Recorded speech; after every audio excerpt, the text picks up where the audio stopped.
Hey, Levi. Welcome to the stream. Don't mind me, I'm still getting set up, so it is still going to be another minute or so.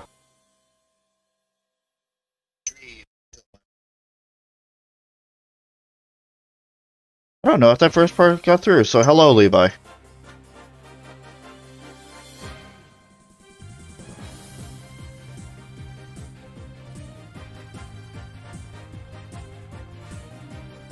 Alright, sound balance is sounding good. Not my imagination. My little tweaks must have done the trick. Hopefully they will continue to do that way. You're going to be watching the stream and try to survive Master Mode on Zelda, which... Oh, you're talking about Breath of the Wild? Yeah, good luck.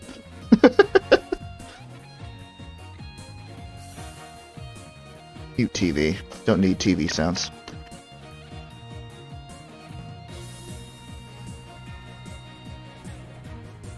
TV visuals, not sounds. Alright.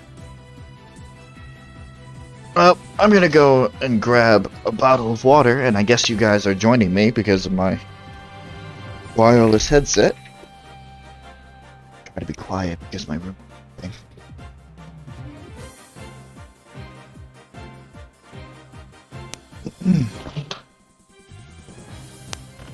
I just put this in recently.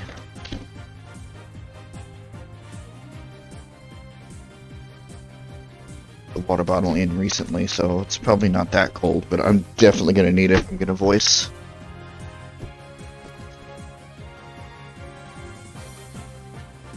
anything, and I accidentally drank my entire other water bottle when I was having my dinner.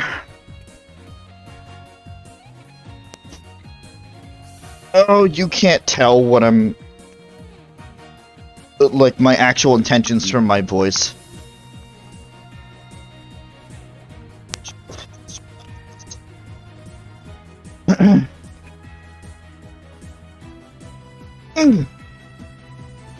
God, as usual, it's been a while since doing Phoenix Wright, so my voice is just gonna kill me. It's gonna be great for Friday.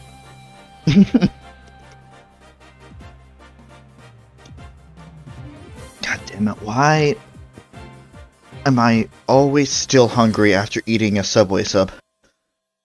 Oh well. Figure out something.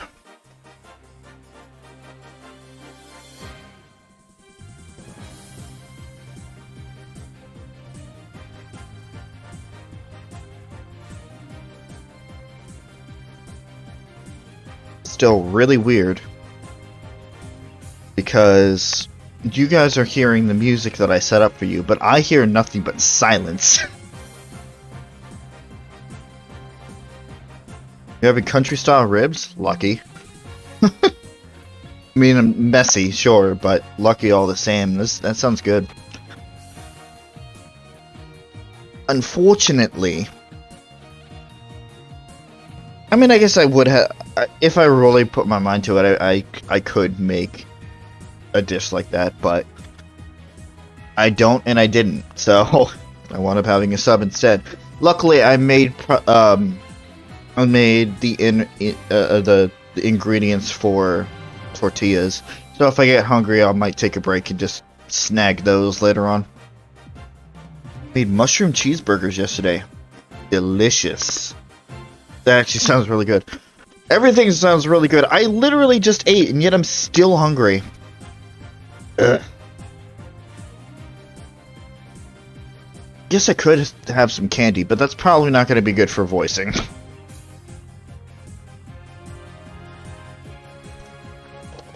Of course, when have I ever cared about being professional? Well, as we're about to transition over into the real game, I'll do the spiel. So we got Phoenix Wright today. That means tomorrow there's not going to be Phoenix Wright. Friday there is no stream, but if I keep my act together, there will be a Blaze Blue episode on Friday. We'll start the extended stories, which is again super interesting. Saturday we're gonna have our week late group Halloween stream, with one main game and a little bit of a bonus as well. So definitely stick around for that. Sunday is either going to be nothing or it's going to be another Phoenix Wright day, probably to get through the investigation day 3. If I have the oomph to do that. I also don't know when my other roommate's coming back, so I'm gonna have to consider that as well, because I am a little bit less limited because one of my roommates is away and she's like working all the time. She's super hardworking, but I don't want to disturb her, so that's usually why these streams get canned. That, or I'm just lazy. I won't I won't bring that explanation. I won't push that to the side. So that's Sunday. Monday is going to be why PS4. I gotta fix this before anything else happens. So Monday would be more Horizon with Chris, where it's mostly going to be a collectible, a day for collectible shit and, wrapping up side quests and stuff like that before we go on to the next main story. And then next Tuesday will hopefully be more pillars with at least PJ, possibly Suzie as well. And then the cycle starts all over again. And also, in the not-so-distant future, something that might be a little bit more interesting than the usual shit that we're doing. Next Saturday is going to be the next big group stream series. We're going to be starting Pokemon Sword next Saturday, so definitely look out for that as well.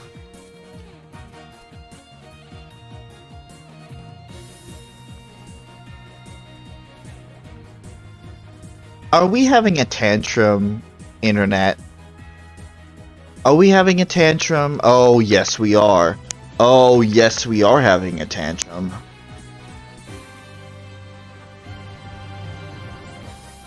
I'm not dealing with that shit.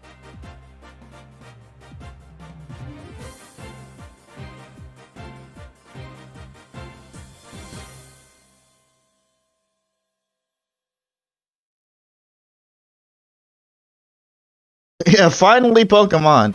After all this time, it took way too much planning and sorting things out, but I mean, part of the reason why we had to wait up until now was because we wanted Suzie to be part of the series, and at her current state in October, we couldn't do it.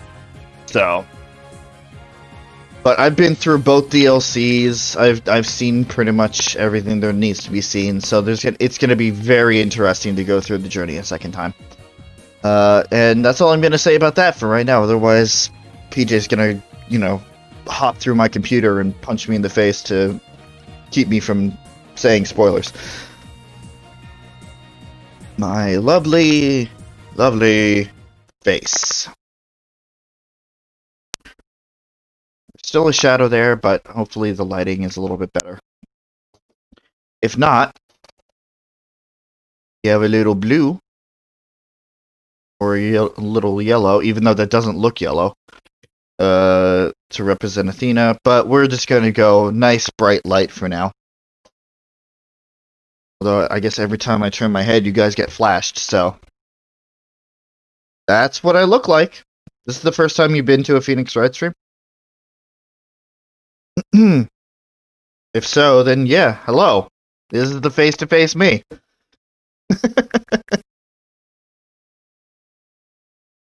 Okay. Thanks, Levi, I guess. Yeah, mind you, I don't, it's not that I don't like compliments, I don't know how to take compliments, so I'm definitely, I won't know what to say when somebody gives one to me.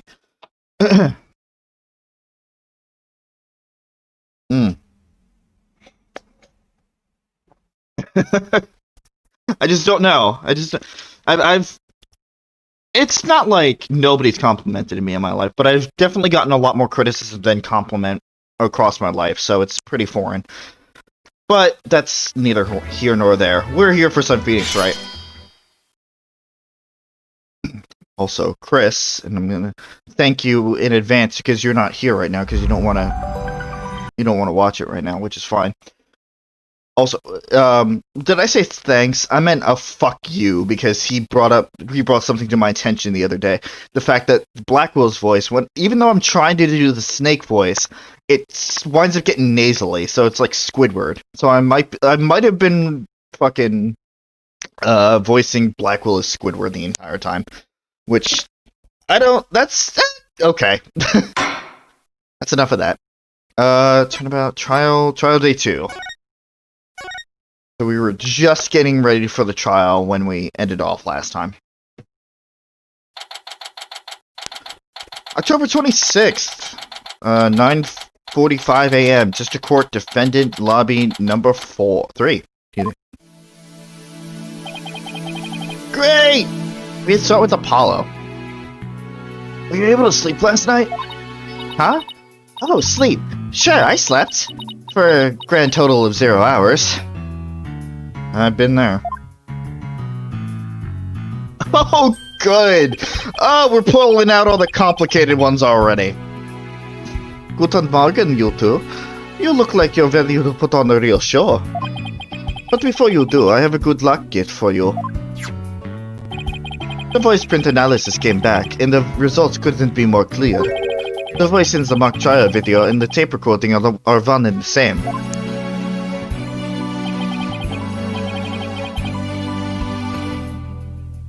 In other words, the recording's a fabrication. Also, Levi, because you're sticking around, just let me know if I need to adjust anything. As I said before, I have a new headset, so I'm still trying to do adjustments. Alright. The lab is continuing the study of the tape. So far as they found signs of overdubbing. But it's going to take a bit longer to recover the audio that was erased. Thump. Who's there? Wait! Did you see who it was? No, I got a quick look, but they got away. I think it might have been you. I bet he was eavesdropping. I wonder if he saw our hands. Oh, I'm sure he wasn't the only one just now. I bet Robin and Boxgirl were listening in too. I will make sure they don't make a run for it. That's my final gift to you. Okay, all that's left now is to reach the truth. Time for a mini Chords of Steel workout. I'm Apollo Justice and I'm fine! Your turn. I'm Athena Sykes and I'm fine! For now, until Trucy or Pearl walk into the scene and then I can just go fuck myself. October 26th, 10 a.m. District Court Courtroom number 4. Oh wait, we were in lobby number 3, but courtroom number 4. Time for trial day 2. Court is now in session. All rise. Court will now reconvene for the trial of Juniper Woods. The Sex Brigade is totally psyched. I mean, the defense is ready, Your Honor. Prosecution is ready as well. Isn't that right, Prosecutor Blackwell? Yes, well, moving right along. Yesterday's adjournment was unexpected, yet necessary. But I'll be running a tight ship here today, so no funny business from anyone, understand? One moment.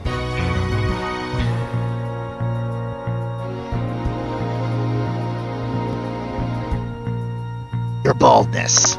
Robin Newman and Hugh O'Connor have recanted their confessions. But later, I shall grill them at leisure to find whether I can charge them with perjury. Well, this sure complicates matters. Still, one must not overlook the facts. How about the school camera photo that was submitted yesterday? A pity, but that evidence is no longer relevant to this case. The art room clock runs fast. It cannot function as an accurate measure of time. As for the bungling detective who overlooked that, he's paid for his failure as we speak.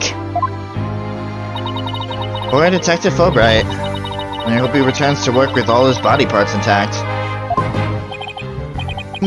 But if that's the case, then what will we... The accused is the sole person who could have moved the body from art room to the stage. And I mean to prove it here this day. And just like Detective Fulbright said, what else does he have up his sleeve? My understanding of this hideous crime is thus. The murder took place near the center of the art room, as evidenced by the bloodstain. Blood was also found on some pottery next to the window over in the maintenance area. They say the body was carried over to that very window. From there, it was dropped down to the maintenance area below. And though there was nary a scratch to the body aside from the fatal wounds, that too was per the script. A high jump mat was employed to cushion the fall. Then a ball cart was used to haul the body over to the stage. That's not very clever. I mean, it's the same exact body moving scheme as the script. Anyone could have moved the body that way. Objection! Objection! Your propensity to spew forth words before you think is not very clever either. Why you? Moreover, the prosecution has a witness, which is most unfortunate for you. Witness, it's time for you to come forth. Okay, it's you. Right. No, I do remember that. Huh. Well then, will this witness please state his name and occupation?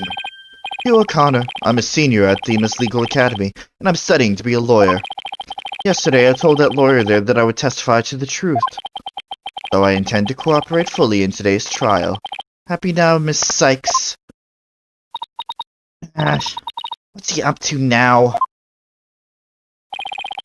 Would appreciate your cooperation, Mr. O'Connor. Now your testimony, please.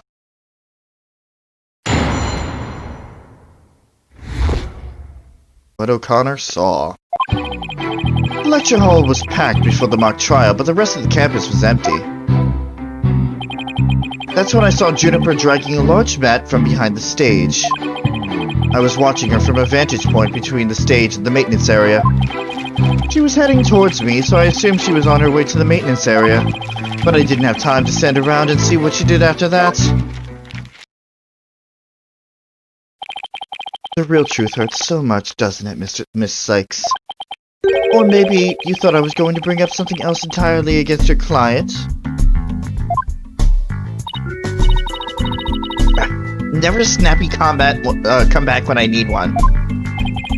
Coming straight at us today, using any means possible. To protect the students who had climbed up high when setting up the stage, a mat was brought over to the stage from the storehouse. Our client is student council president. What's wrong with her taking it upon herself to put the mat away after they used it? Objection! Objection! Oh, there's plenty wrong. There's but one mat in the entire school that could cushion a fall from such lofty heights. Ergo, the mat in question was indispensable to moving the body. It sucks being the last to know everything. I think I get it now. Drag marks we saw behind the stage were made by the mat. Huh. If the only mat of that thickness was where the body is assumed to have been dropped, it would be hard to deny a possible link to the case. We're off to a bad start again. You sure you're okay, Athena? It's game on, Hugh. Game on. I'm gonna turn your arrogant perfect score grin into a teary-eyed frown of failure. Alright. What O'Connor saw. Lecture hall was packed before the mock trial, but the rest of the campus was empty. Let me take a look at the evidence we have left. Arrow, planner.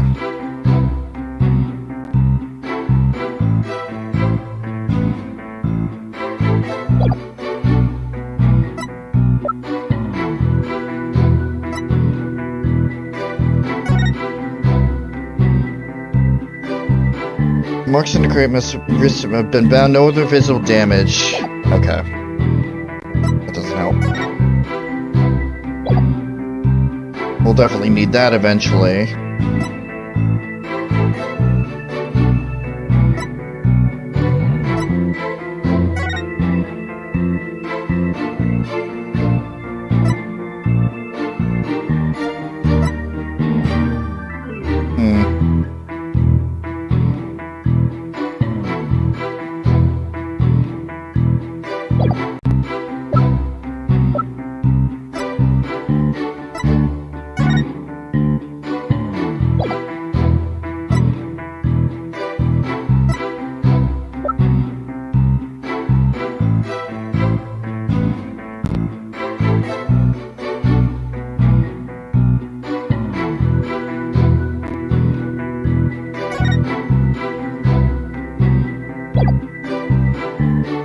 Wait.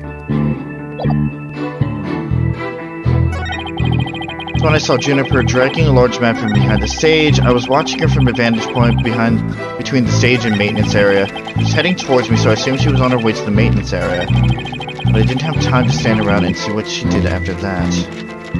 Hold it! And it's entirely possible that someone else moved the body, correct? Objection! Objection! Huh. Are you mad or merely delusional? Everyone was in the lecture hall before the mock trial. The rest of the campus was empty. Ergo, the only probable suspects were the 3 trial participants. I know. Thank you for stating the obvious.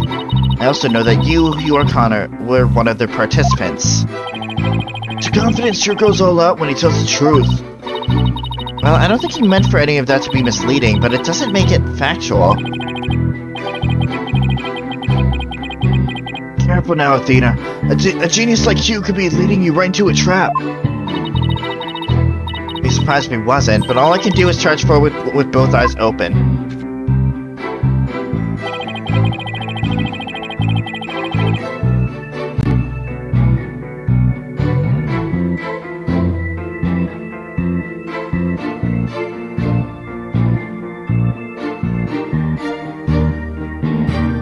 Hold on. Oh, okay. I'm gonna press everything because I don't see anything super obvious. Hold it, hold it, hold it right there! What? I was just getting to the important part. Eager to unsheath your blade, Sykes Dono. Your every breath heaves to where I stand. Objection! Objection! Rude. A human breath doesn't travel anywhere near that far. So the only issue is distance. You're not denying that you're a heavy breather. I'm just saying that scientific studies have proven that it's not... Hang in there, Athena. No matter how many insults they hurl, it won't affect the judge's opinion of you. How about my own self-esteem? Let's get back to what happened before the mock trial. I saw Juniper dragging a large map from behind the stage. Hold it! Our client was simply putting the mat away. It had nothing to do with the case. Objection! Objection! That is where you are wrong. There is but one mat in the entire school that could cushion a 3-story fall. Story? E-Y? Okay. Hence, the mat dragged by the accused was essential to moving the body.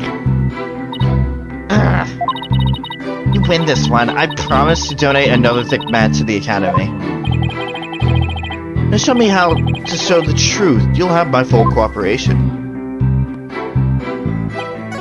Whoops. Watching her from a vantage point between the stage and the maintenance area. Hold it!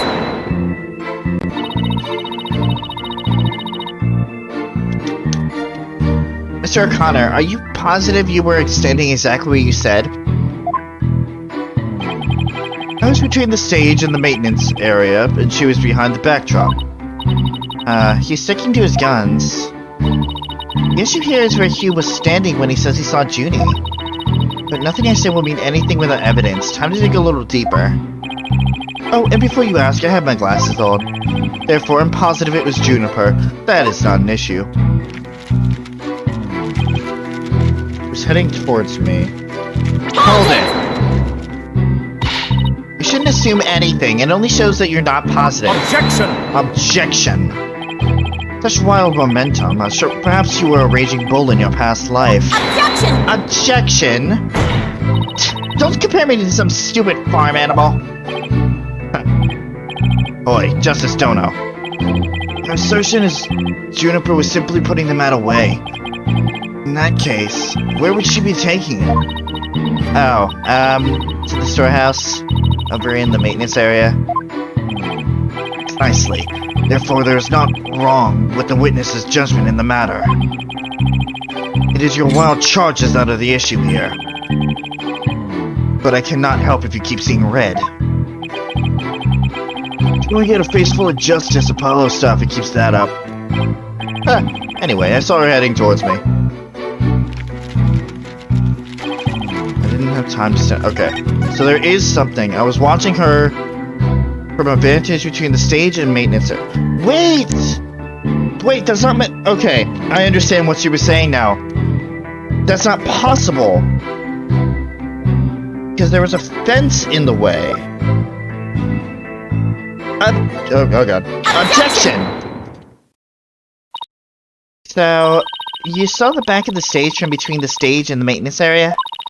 Well, let's take a look at this photo taken by Miss Scuttlebutt, shall we? This photo shows the students setting up the stage before the day before the mock trial. Do you see the big construction screen to the right of the stage in the background? Well, yes. In fact, there were a bunch of those next to my house till a few days ago, too. It was so noisy behind there, I couldn't take a peek. Oh, how it piqued my interest. Exactly, Your Honor. You cannot see past such screens. That is their purpose. Now, let's see. How exactly is that screen positioned again? Aha! Since it was to the right of the stage, it should be right here.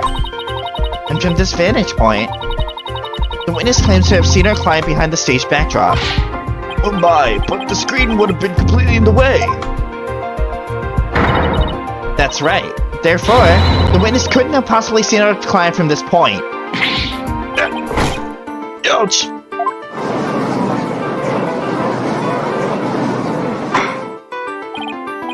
Order! Order! Mr. O'Connor, have you been lying to this court? This screen. Right. It must have slipped my mind. What? Are you telling me you, Mr. Genius, forgot something as literally big as that? There are two kinds of memory lapses. The normal kind you mouth breathers have, and the genius level lapses of memory that people like me have. Why don't you just admit that it was a normal everyday brain fart already? Will the witness now please restate what he remembers minus the lapse of memory? That's easy. I was on the other side of the screen. In other words, I witnessed Juniper from the stage side of the screen. Objection! Objection! You are testifying that our client was. You're testifying that our client was behind the stage. But need I remind this court, the back of the stage is not visible from the front? To actually see our client behind the stage from the stage side of the screen, the witness himself would also have to be in the same area behind the stage. But in that case, our client would have definitely seen Mr. O'Connor.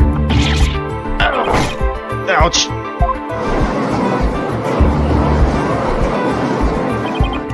Nice one, Athena. Keep it up. Objection! Objection!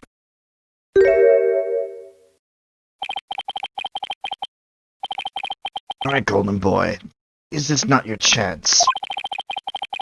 Telling the truth will be like a weight lifted from your chest. The truth? What truth? The fact that Golden Boy here was where he initially stated.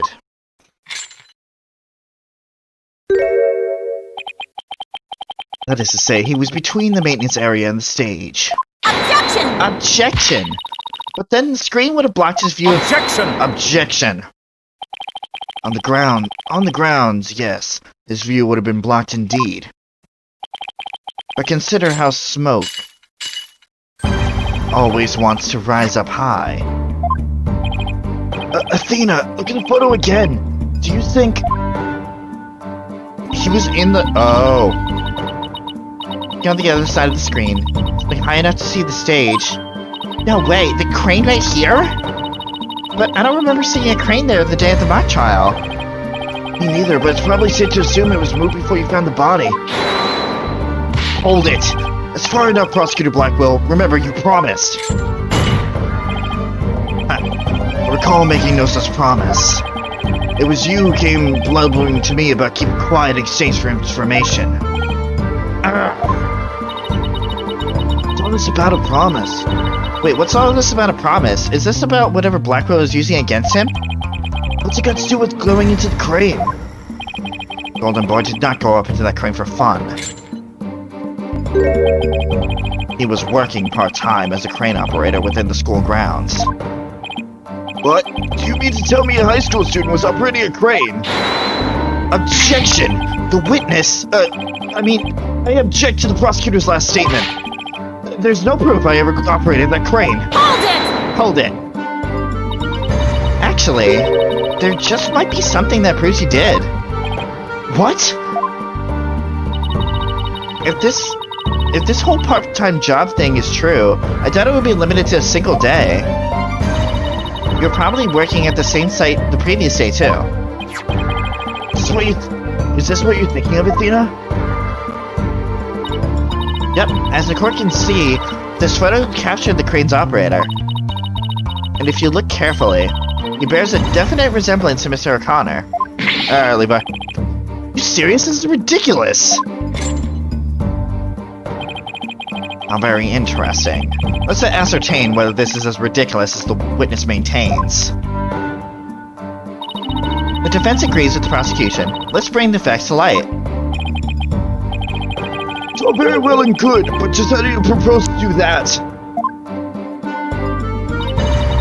President's photo has one really distinguishing feature. I'm not 100% sure, but it's at least worth a try.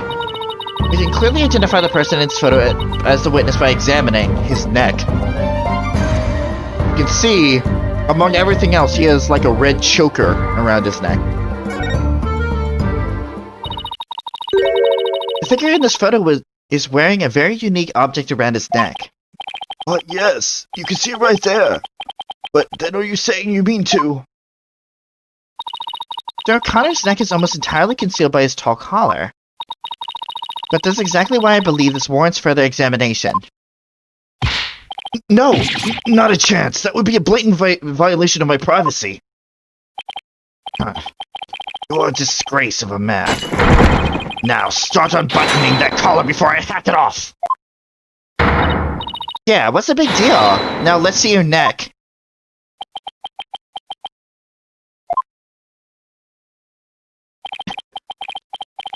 Guess I have no choice.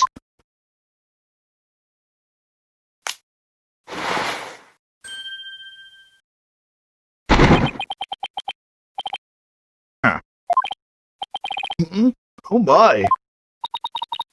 So, where did you buy that neckband, if I might ask? I didn't buy it. It's handmade, and there's only one like it in the world. Well, it sure looks like the neckband is in the photo. Should we have the photo analyzed? You're one irritating lady. Fine, I admit it. I work a part-time construction job. It has nothing to do with our school. Operating heavy equipment's no big deal for a guy who can parallel park one-handed. I never expected one of my jobs would take me into my own school. When you factor in when you factor in all the required tests and apprenticeship period, wouldn't you have to be at least 20 to have a license for operating a crane? Oh, about that. You see, I'm a genius, so, you know. Objection! Objection! Please don't let us dispense with this innate charade, Golden Boy. Hold it! No, Prosecutor Blackwell, please don't! My school seniors are 19 at most. Thus, they fail to complete the requirements. But that does not apply to you. Does it, Mr. O'Connor? Why doesn't it apply? He's a senior, so around that age, right? No, don't, please! Actually, Golden Boy here is 25. He took a 7-year break from school! Wait. Come again? Take a gander at the official school enrollment documentation. 'Tis all right here. No. 25? You mean he's older than me? A 25-year-old high school student?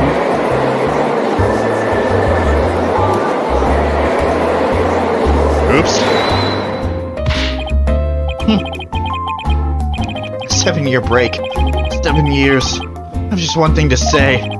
There are two kinds of 7-year-old breaks. The ordinary kind you probably just take.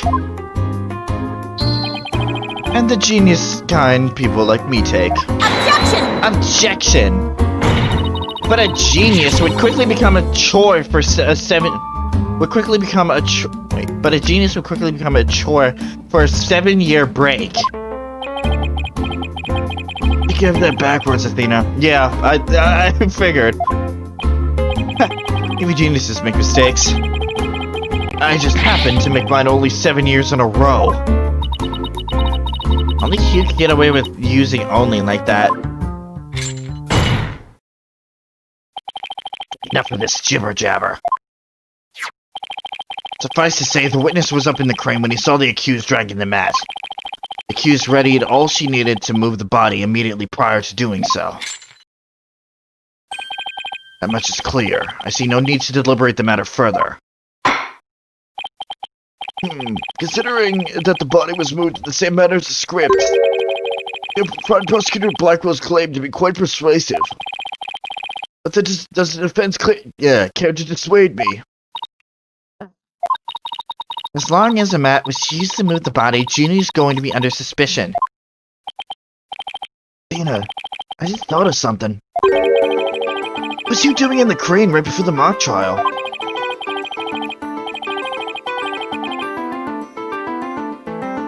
He couldn't have been on the job at the time. I mean, he was waiting for the trial to start. Yeah, why was he in that crane? Wait, you don't think... Your Honor. Yes, Miss Sykes? I've got it. I've got an amazing idea that would turn the prosecution's claim on its head. A little conjecture has never stopped us before. Interesting. Mr. O'Connor, you were using the crane to...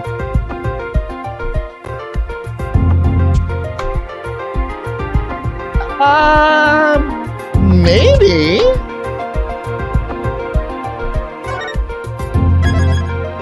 Maybe. Move the body? The body was just like it was in the script, so it must have been moved like in the script too. At least that's what the prosecution believes. How simplistic, even foolish. Those are pretty strong words, Athena. You sure about this? The witness is a licensed crane operator, so he could have used it to move the body. Objection! Objection! Huh. Well, Golden Boy, care to chime in? I intend to say no more on the matter. say that this does not bode well for you. Wait, he's on my side this time? Or is this another trap? Watch this. You can use a bow and arrow one-handed. Wow, that's a crazy level of dexterity. You can even drive a crane with one hand, that's easy. But operating the crane itself is so complex, it requires both hands. Now, I would have the court look at this.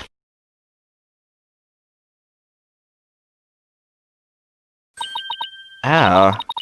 Please tell me that's ketchup. That's a ketchup stain.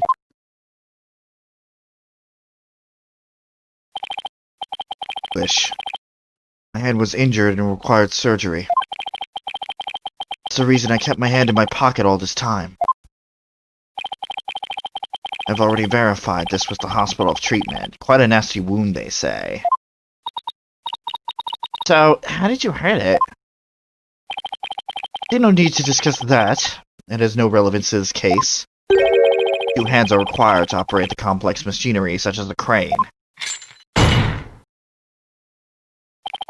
Ergo, on the day of the mock trial, the witness was incapable of moving the body by crane.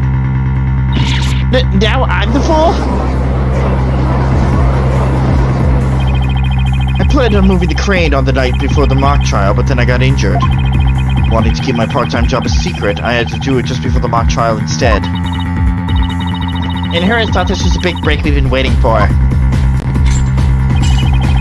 Now that the defense's sophistry is laid bare, I would have had the court recall my claim. The body was dropped out of a 3rd floor window onto a mat near the maintenance area.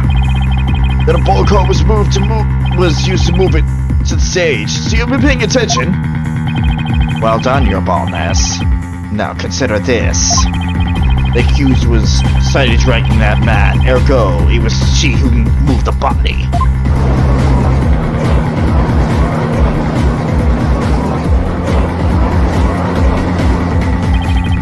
I think you were on the right track, Athena. You do? Yeah, Juniper remains the prime suspect if we assume the body was moved per her script. So as the defense, you have to figure out how else the body could have been moved.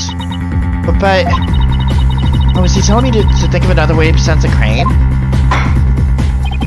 Besides, if you have a counter-argument, this court would love to hear it. And if...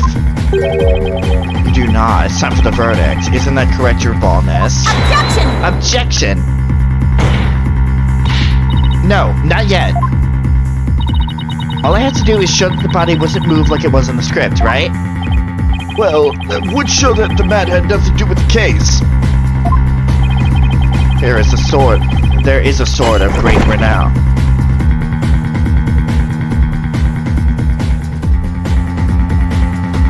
Excuse me. Every time there's a sword of great renown that cuts down sophisticated lawyers, its name is evidence. You don't scare me, or smile, Athena, you can do it. What's wrong with your face, Athena? It's a weird mix of terror and creepy grin. Focus on how the body could have been moved without it being dropped. How could anyone lower it without just dropping it? It's not like it could fly. Or maybe it could. No, there is a way to zip between the art room and the stage.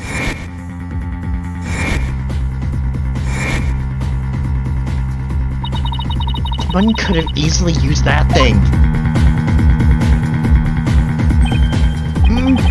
Oh yes, of course. Besides, the court would like to hear what you have for us. Let's see what you have for us. All I have to do is show the tiniest shred of a possibility. The mat and the ball cart weren't used to move the body. This is what was used. It was, I know the answer to this. We looked at it earlier. The school banner that was folded up. Take that! The key here is the thing that ties the art room and the stage together. I want to propose an idea. It might do you well to tie your lips together, lest you further expose your ignorance.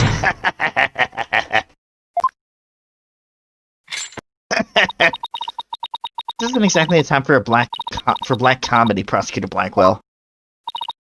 Anyway, the court will recall the wire on which the school banner was hung. The wire was strung between the art room and the stage. To allow the students to run or reel in the school banner to run or reel in the school banner. Excuse me. To allow students to run or reel in the school banner from the art room. The body could have easily been lowered down to the stage via this wire.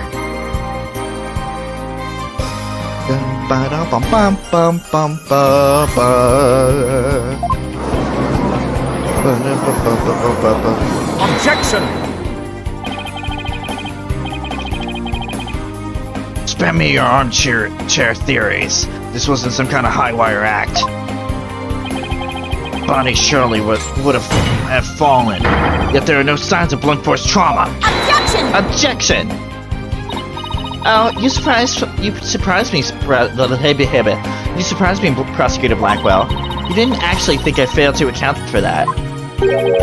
Sure, that's exactly what he thought. When we investigated the stage yesterday, the bottom part of the school banner had been tied into a pouch-like shape. And pouches are useful for carrying things. What do you think this one could have carried? Well, go on, please explain.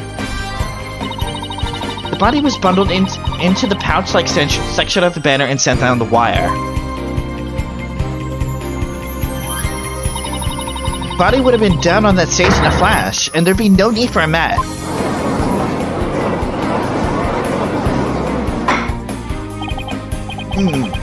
Heard the phrase carrying the banner, but the banner doing the carrying? Objection! Objection!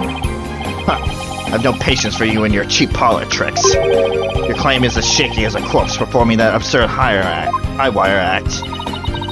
If you have an actual objection, then just come out and say it.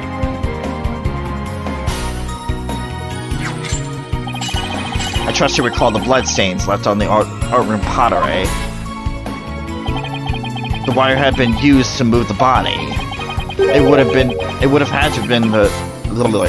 had to be via the window above the quad, the one with the winch. However, the bloodstained pottery was next to the window above the maintenance area. If you read the court record, you would know why. Ergo, the wire and banner had not at all to do with the case. The bloodstained pottery. I remember that. Doesn't look good. We'll be back to the mat there if you don't do something. Oh, Miss Sykes, I feel something better this time than a circus act. If my wire theory is true, then that blood on the pottery must not have been... Oh! Well, I think we did confirm that it was blood, so it couldn't have been the victim's blood. Maybe it's not the victim's blood. Did the police check to see from whom the blood on the pottery came from? Shame on you, Sykes Dono. Have a little more respect for the constabulary.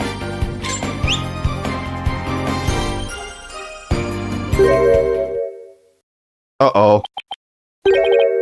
All right. Looks like they didn't check it.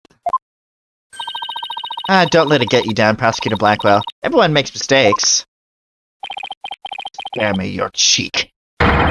We will know not either way till the tests are run. True, but in the meantime, I'm going to press my claim as far as I can. Your baldness. I demand that the blood on the pottery be analyzed this instant. Of course, it shouldn't take long to get the results back.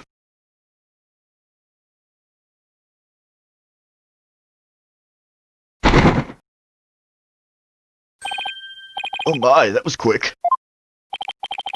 We're answering if it turns out to be the victim's blood. Please let it be someone else's.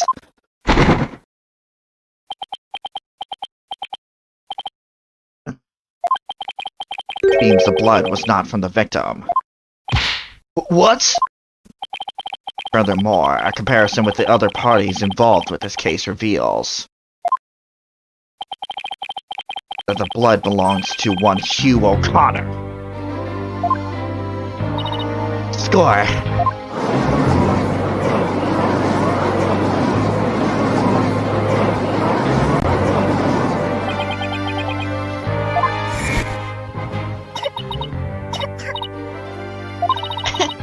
Don't worry, Ginny. Just try to relax.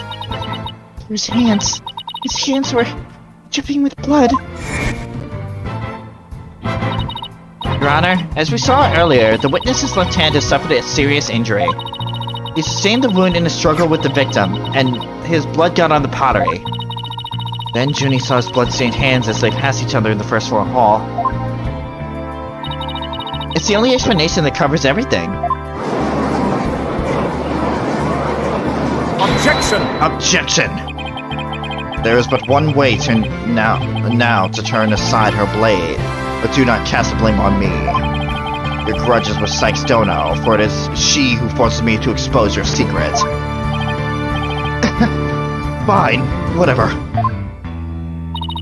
Wow, how much dirt does he have on you? The court will observe this odd-looking envelope. It was inside this that Miriam Scuttlebutt's script was found. The Scuttlebutts? But didn't the prosecution already claim that this envelope is the one that contained her script? Circumstances have changed. You see, Golden Boy had hidden this from all of us. Let's see here. My word, talk about the world's most painful paper cut. Indeed, you can clearly see that if this envelope is not opened correctly, a powerful spring-loaded blade will shoot forth, leaving a horrible gash upon the hand. The only one who had been told of the correct way to open it was Constance Cord. Hey Cassandra, how you doing? Welcome to another trial.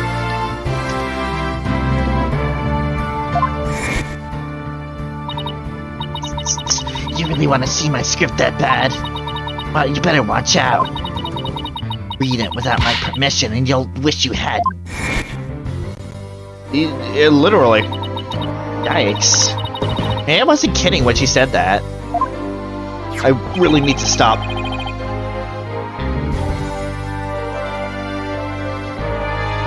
I'm leaning forward. It's not going to be good for my back. I put on the blades to the witnesses. Our genius here tried to sneak a peek at the wrong script and paid for his foolishness. Ouch! This guy's the worst genius I've ever seen. Don't worry, Athena. The wound isn't that deep. We still got the wire theory. I'm doing alright. Late? That's relative. The trial is still going on. There's still deliberations happening, so.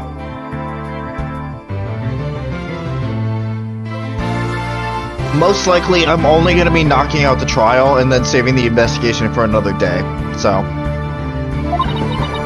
Yeah, I got it. Because the blood by the window overlooking the maintenance area isn't the victim's.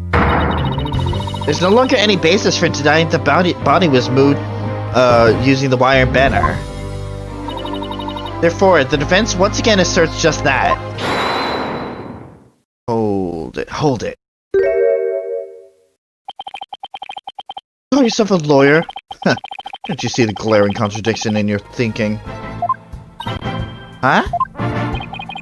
Court would like to remind the witness that his role is not to point out. And you do adhere to such outdated beliefs. But whatever. You've forgotten the two statues that were on stage directly below the wire. A body since sliding down that wire would have crashed into them. Could I explain that away? I believe he's right. The statues and the wire are extremely close together. The statues were already smashed when we found it. The body would have collided with the statues? Huh. What if they did collide? Wait, that's it! That is the fucking... That's the noise that we heard when we were waiting out in the hall. That was the crash. Speaking of those statues, we still don't know how they were broken. But if we assume the body crashed into them... There we go, that would also explain that loud sound we heard while we were in the waiting room. Oh, now that you mention it, Mr. Wright went out to the stage after you heard that sound, correct? Objection! Objection. Interesting. How very interesting. But may I ask just one question? When was it that you heard that sound? The last time the mock trial started. Mr. Wright and I were practically bored to tears in that waiting room when... Oh, shit. Precisely. If that sound you heard did happen while the body was being moved, that would place it during the mock trial. Oof! Which means the body wouldn't have been there before the mock trial started. You see, right before the mock trial started, I saw the body. Said he saw the body before the mock trial. If so, then my claim that the body was moved during the mock trial doesn't hold water. Stupid contradiction. It's going to get me in our case killed. Because it was on just 3 suspects because the body was moved before the mock trial. That's been the major premise thus far. Your assertion, therefore, contradicts the very foundation of this case. Objection! Objection.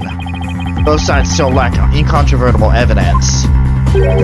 So should we not also treat Golden Boy's testimony with some level of suspicion? Good point. Prosecutor Blackwell is on our side? I need to figure out the truth behind this case. Well, great. As long as he's not up to something else. If the statues really were broken when the body hit them... Nope. Got the wrong voice. If the statues really were broken when the body hit them, then Hugh's statement about seeing the body before the mock trial is a big fat lie. Okay, Mr. O'Connor. Let's get to the bottom of this contradiction about when you saw the body. Look at me straight in the eyes and repeat your statement to me. Like I said before, before the mock trial, the body was, you know... I shall only say this once, Golden Boy. You had best tell the truth and do it now. That is, if your head wishes to enjoy the continued companionship of your body. Yes! Now, out with it! Did you truly witness the body? Or were you just lying about it? Well, which is it?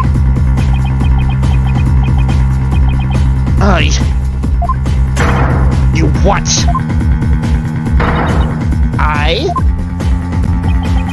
I never saw the body.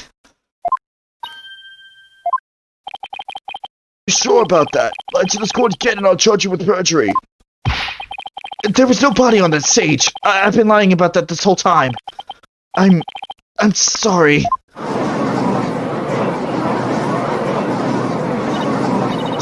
We've exposed his big fat lie for what it is. But why would he lie about this to begin with? Order! Base premise that the body was moved before the mock trial has been overturned.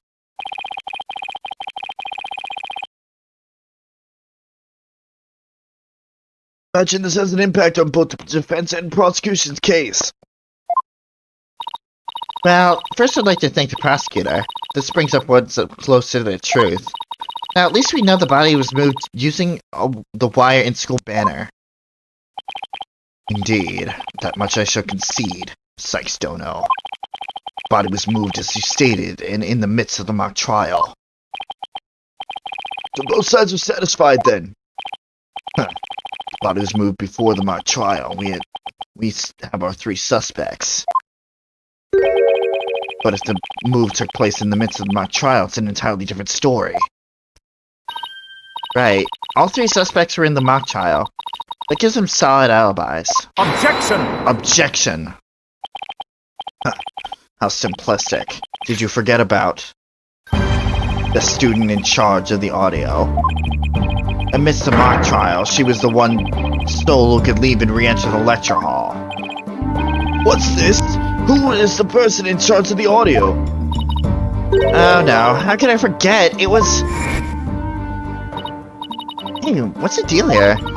Why is Judy so large in that shot? Juniper was also in charge of the audio. When she wasn't in the trial, she was in the audio control room dealing with the music. Indeed, the one who could enter the art room amidst the mock trial to move the body. Was not other than the accused, Juniper Woods, for she was in charge of the audio. Yeah, no! Well, yes, I see. That does make perfect sense. This can't be happening. Instead of exposing a huge crime, Judy's in even deeper. No matter how you slice it, we're cooked. And here I thought Prosecutor Blackwell was on our side, at least on this issue. Twisted Samurai strikes again. Twisted, it's more like Dirty Rotten. Huh. You're baldness. It's time to put an end to this farce. Prosecution has presented a quite convincing case. The defense has one last chance to voice any remaining objections. Well, Miss Sykes? Paulo, what are we gonna do? I've got nothing left. Nothing. Nada. Niente. I'm trying to think of something, but I'm drawing a big blank too. Poor Junie. Unless we figure out something, she'll be... Objection. Well, I object to...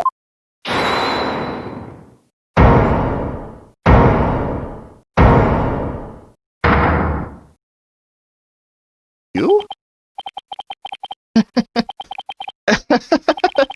Stop right there. All ears to me. It's time you heard about the rare genius of Hugh O'Connor.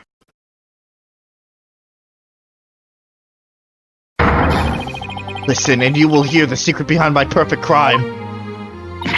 Perfect crime? No! Hugh, don't do this shit again. Wait, this is some serious deja vu. Didn't we just go through something like this yesterday? Yes, we did. It better not be another one of these enraging traps. The murder, the moving of the body, the cover-up, it all sprung from my brilliant mind. Well, go ahead and arrest me. The real killer is right before you. Order, I say! Mr. O'Connor! You already confessed yesterday, then earlier today you canceled your confession. As if you mouth breathers could comprehend my genius, the end justifies the means. Now bow down and kneel. Kneel before my great and maddening intellect. Objection! Objection. Enough. The only thing maddening here is the ignominy you bear for us to see. For it is impossible for you to have been the perpetrator behind this crime. There's no perfect crime, only a perfect alibi for you at the mock trial. And it is silly that I must remind you of this, but you were a participant the entire time. There shall be no mercy if you persist in hindering this trial with your silly little act. He doesn't seem the least bit shaken by Blackwell's threat. Listen, Mr. Prosecutor, calling it a perfect alibi is beyond contempt. Your Honor, I'd like to take this opportunity to offer further testimony. I will now demonstrate the very moment of genius that transcended even perfection.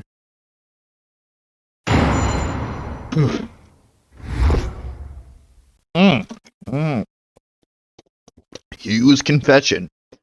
Thought it'd be good. You won't believe this, but I used a body double. That wasn't the real me at the mock trial. That means I didn't almost lose. My body double almost did. I slipped out stealthily while my double took care of the trial. I had to run into campus. In short, I'm the killer. Juniper's innocent. Come on. Do I even have to cross-examine this? I have a question I was hoping the defense and prosecution might answer. It's just me, or does the witness's testimony make no sense at all? Now it's not just you, Your Honor. All I got from listening to that was a headache. Yeah, that was just plain weird. Especially the whole thing about a bounty double. I'm relieved it's not just me. The prosecution? Your baldness. Summon an ambulance this instant. This witness is stark raving mad. Yes, I think that would be for the best. Now then, let's pretend that never happened and move on to my verdict. People don't believe me? It's not a matter of not believing you. It's more along the lines of questioning your sanity. Yeah, the funny farm just called. They want their genius back.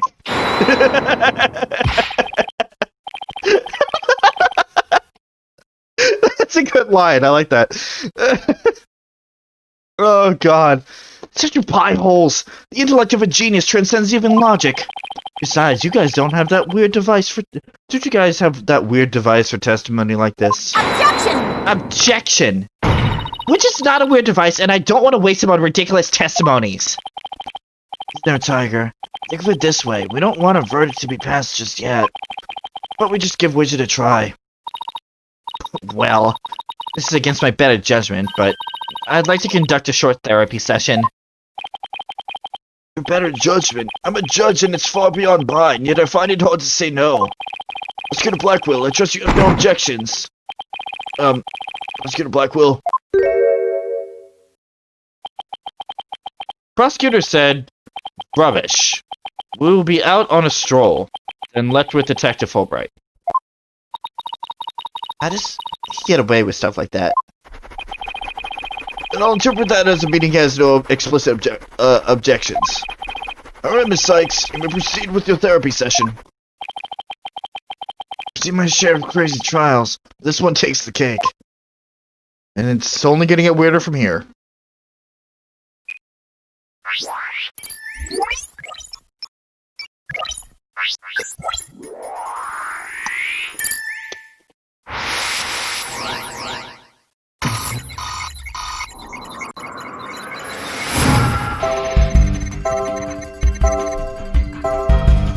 Okay, you won't believe this, but I used a body double. That wasn't the real me at the mock trial. That means I didn't almost lose my body double. My body double did. I slipped out stealthily while my double took care of the trial. I had the run of the campus. For I'm the killer. Juniper's innocent.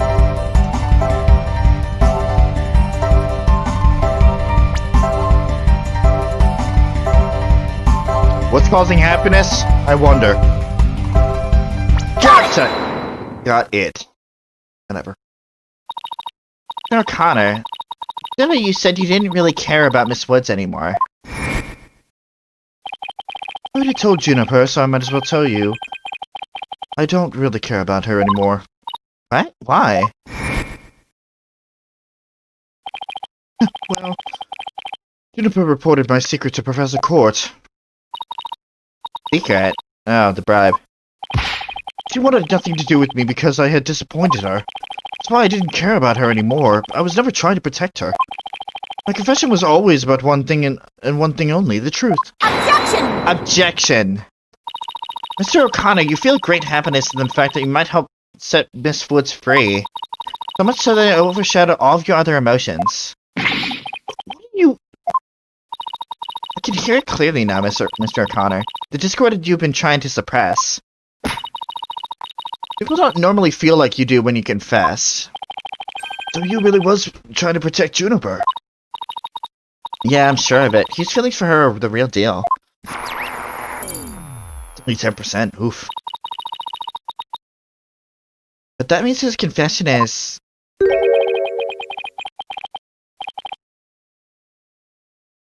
We figured out the obvious, have we? Now.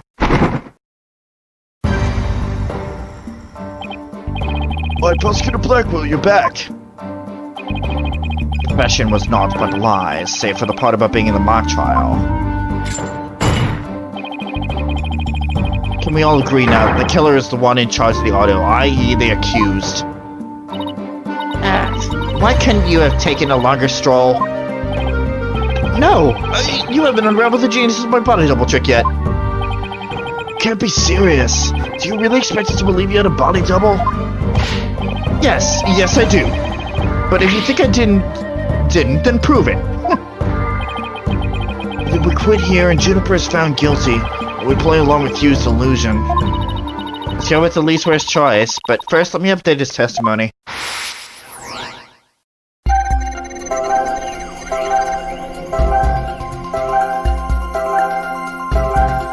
Okay. Happiness and shock. Shock is gone. Real me is still there. Wasn't the real me at the mock trial. It means I didn't almost lose. My body double did. I slipped out stealthily while my double took care of the trial. I had to run to the campus. Short, I'm the killer. Juniper's innocent. Well, there are a few things that it could be here. Like the fact that the happiness is gone. Got it! Huh. I didn't almost lose, you say. Very odd. You exhibited happiness the entire time, except during this statement. I don't know when to give up. Wait, now that I think about it... No, don't. Stop making stuff up. When I left the lecture hall... It was during Professor Means' pre-trial speech. That's when I moved the body. Then I slipped back in just before the verdict. So you're saying you were there the moment your double was about to leave? Yes, I was. Naturally, I wasn't happy when I saw that. In any case, I was at the far end of the lecture hall behind the screen. I figured no one would see me if I came out and went through these doors. Objection! Objection. Thanks, Dono. How much longer will you indulge him in this charade? While it's true that none of the audience might see him go through either of these doors. The faculty seats on the balconies are a different story and have a splendid view. Huh, I thought you could do better than that. The lawyer's bench is on the right side when facing the front of the hall. I used the door on the right side near the lawyer's bench. It means my movements were only visible to someone in the left balcony seat. But that seat was empty at the time, which is only natural. After all, it belonged to Professor Court, and as we all know, she was already dead by then. That can't be right. An empty balcony seat on the left side contradicts this piece of evidence. Yeah, you gotta flip there, Hugh. Take that! No idea where this contradiction is going. But I don't have any other moves at this point. Guess I'll just have to follow and see where it takes me. You said the left balcony seat was empty, but was it really? I saw it with my own eyes, it was definitely empty. But what about this diagram? According to this, Professor Means was supposed to be seated in the left balcony. But if you left the lecture hall during his pre-trial speech, he would have been standing there at his seat addressing the students and faculty. No, this can't be right. Ooh, you're a tough nut to crack. You do no one any favor by exposing the falsities of his confession. I told plenty of lies so far, but this one is true, I tell you. There was nobody in the left balcony seat. You gotta believe me. It seems like he's lying this time. Okay, Mr. Arcana. Let's have you testify again, but this time don't spare any details. Got it. I'll repeat it as many times as you like. I mean, my ingenious escape act warrants repeating, considering I'm the real killer. All I really care about is whether that seat was empty or not.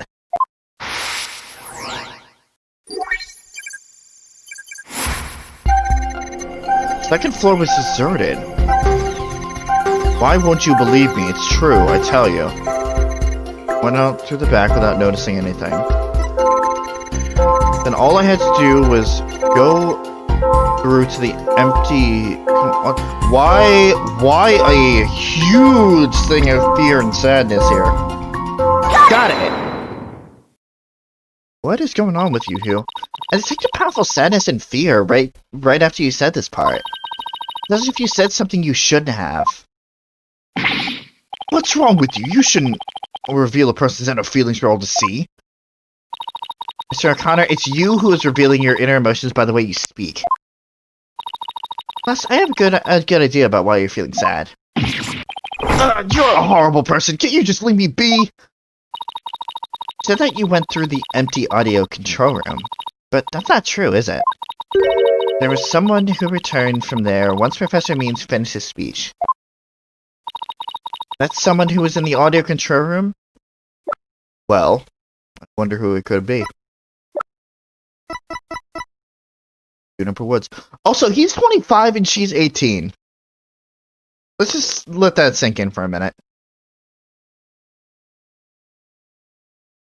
Okay. Take that! I know you realized there was a problem with your statement as soon as you were saying it. That's why you felt so uneasy. The audio control room really was empty. That would mean Miss Woods was roaming around the campus.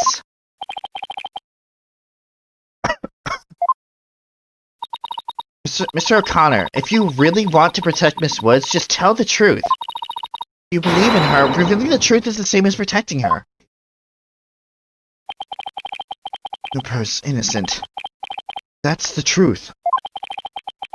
But in this dark age of the law, the truth can be easily twisted to serve anyone's needs. When the end justifies the means, your only choice is to fight back with lies.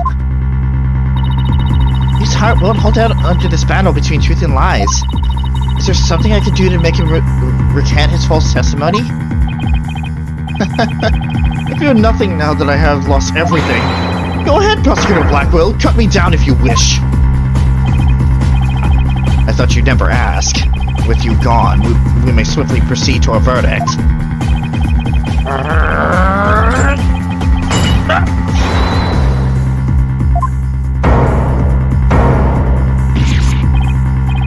He broke out of his shackles again!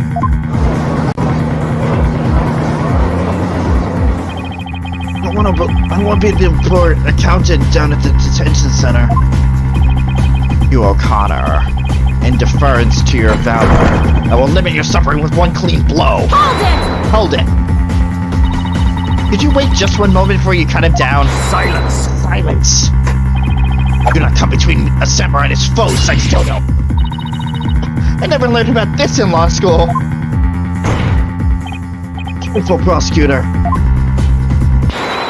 Remember that shocking experience you had last time.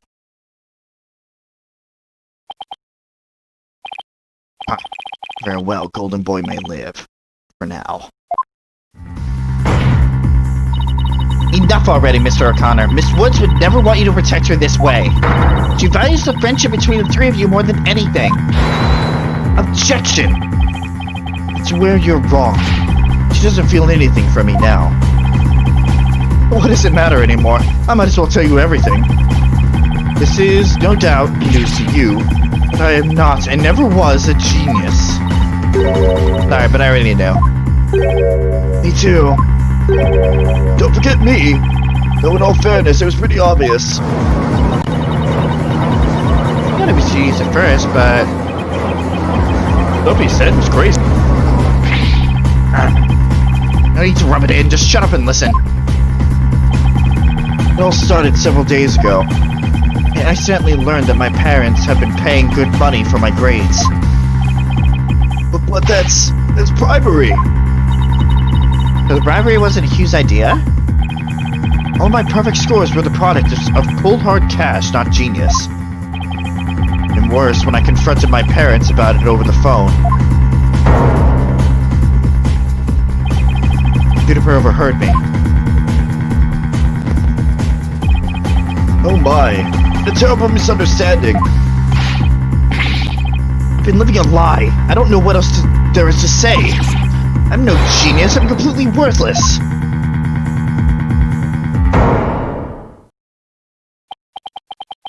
Perfect.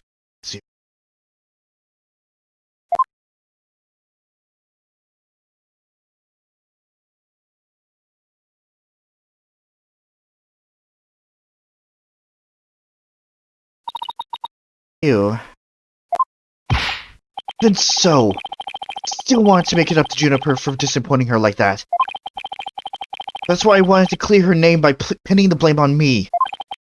I mean, she probably hates me now, so it'd be a relief for her to see me locked away.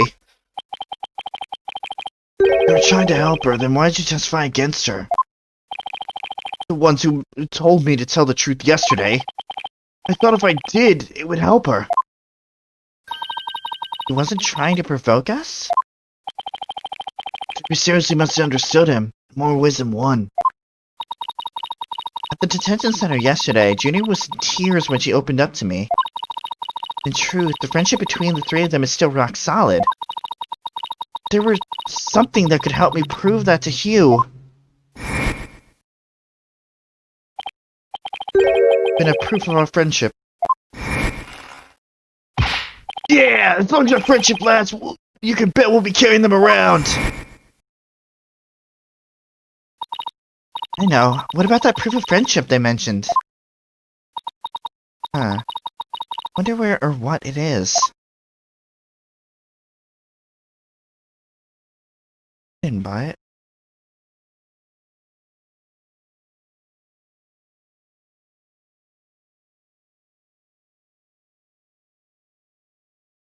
It's handmade. There's only one like it in the world.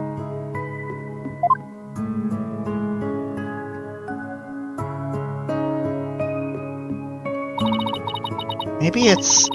no. It's definitely it. It band around his neck. Mr. O'Connor. That band around your neck. That's your proof of friendship, isn't it? Chris, I got your text. I don't know how much longer this case is going to be, but I'm going to try to finish it before anything else happens. This day of the trial. Friendship? Not like a proof of purchase. Is that anything like a proof of purchase barcode? In court, evidence is everything. That's why three friends created friendship bands. It's the evidence that proves their friendship. Oh, very interesting. And chic. Yeah, this is a powerful one. If they have doubts about their friendship, they can look to the proof they have on hands. That's why Mr. O'Connor's hand always goes to his neck when he's pressured. It proves he still has feelings of friendship towards the other two. It doesn't matter if I wear it. If those two... Objection!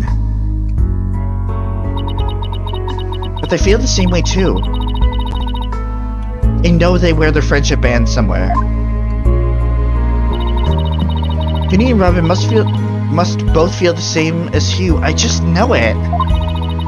Everything Hugh has said leads me to believe that. In fact, he may have also just told me that the others were proof of their friendship.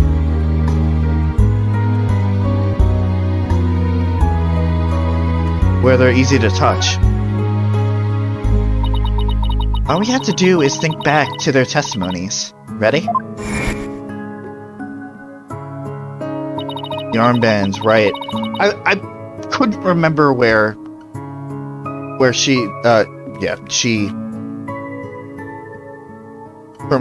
Robin had hers. But I know where Junie has hers. Miss Newman holds her arm when pressured. And Miss Woods holds her wrist. I know Miss Woods very well. She would never abandon her friendship with you over something like this. And taking the blame for her will only succeed in making her terribly sad.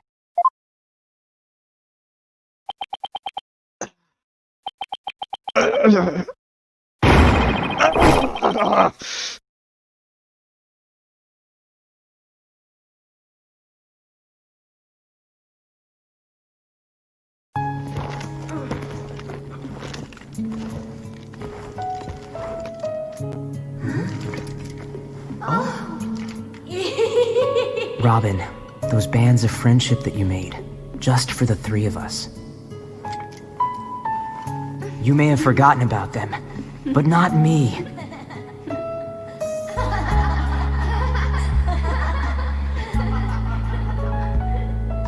Hugh! Ah. Hey, Hugh!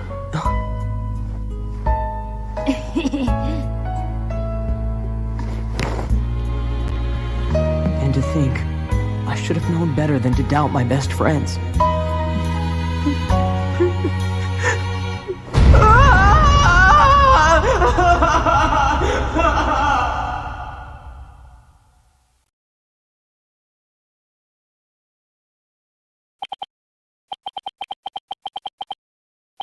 As I said, it's a powerful one. At least it has a powerful moment. Hey, I didn't kill anyone. I didn't have a body double.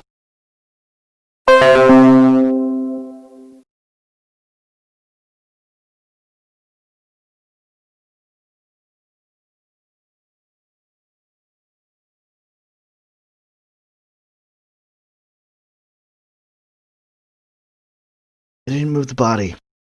Didn't even see it. It may look like I'm speed reading. I sent in the Art of Mastery of the Bar exam, but I haven't read a single word.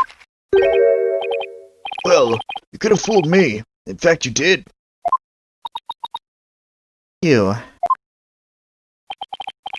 So, Miss Sykes, I place my trust in you. I'm going to save Ginny. So yes, you can place your trust in me. And am I understand that the witness is recanting his confession? Yes.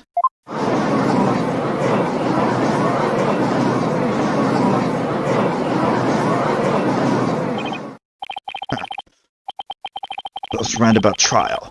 I much prefer the turnabout variety myself. Now we're back to the fact that there was no one... But there was one, excuse me. Now we're back to the fact that there was but one suspect who lacked an alibi. Which is, in the end, the truth you've been seeking this entire time. We're back to square one. Now I'm exhausted and depressed. Probably doesn't matter at this point, but I might as well update the mood matrix.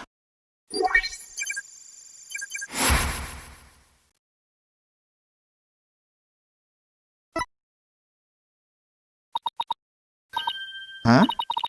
Does this mean... Further resistance is futile. The time for a verdict is nigh. Objection! Objection! Please wait. What sort of devilry are you up to now? What if our client wasn't the only one without an alibi? The trial would continue, right? Well, yes, I suppose it would. But after such a thorough investigation, does such a person really exist? Yes, we found someone. It may have seemed like a major roundabout, but Mr. O'Connor's testimony has cracked this case. There's no more noise. He was telling the truth now. During the mock trial, the balcony seat opposite of him was really empty, which now means there's one person unaccounted for.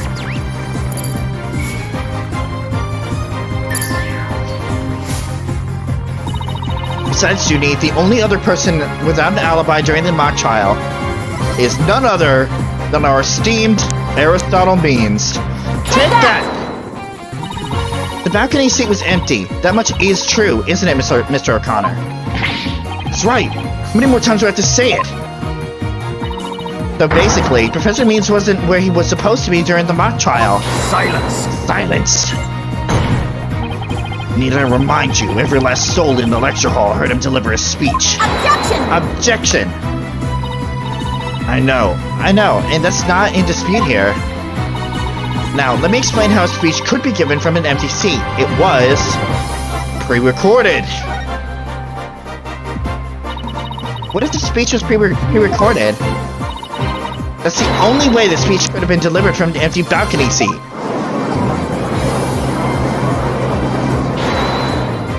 Objection! Wait, are you accusing Professor Means? That's insane! I mean, he's the one who gave me the tape recorder. Take this to the police. Oh, take this to the police, he said, and tell them where you found it. Or tell them you found it. What? Really? Wait a second. Mr. O'Connor, did you just say that Professor Means gave that phony recording to you? Phony! The defense will refrain from hurling unsubstantiated allegations. Well, I said he gave it to me, but what do you mean it's phony? Wow. Who could have seen this development? Alright. I'm just gonna step out real quick, and then we'll continue this. You'll get to listen to this amazing music for a moment.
Alright.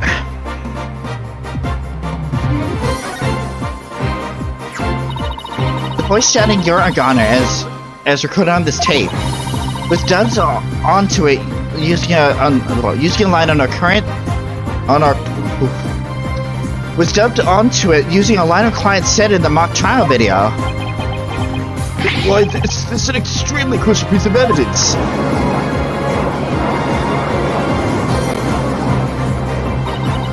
Professor Means gave Hugh the phony tape. That's really true. The Professor Means has guilt written all over him. Your Honor, the defense moves to call Professor Aristotle Means to the stand. Silence. Silence! Huh. The seat was never empty. It was but an oversight by our dullard of a witness. An inmate who was formerly a surgeon once told me something. He said it's often all too easy to overlook critical symptoms. Objection! Objection! Well, we're not going to overlook this oversight. If the speech was being recorded, the basis for suspecting our client would be shattered. Let's check with Professor Mead to see whether the empty seat was a witness oversight. A verdict without first looking into that would be inconceivable. Enough, both of you. Now, here's my opinion on the matter. A surgeon overlooking critical symptoms is a problem. Witnesses' oversight, too, must not be overlooked. Thus, as to the matter of whether Professor Means was or was not in his faculty seat, I believe we must ask the professor himself. I agree. Professor Means should be here in the gallery today. Huh. Do as you please.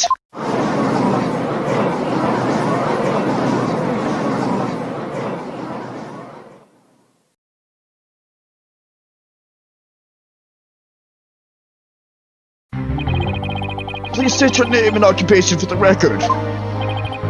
Certainly. I am Aristotle Means. I don't remember the voice I gave him.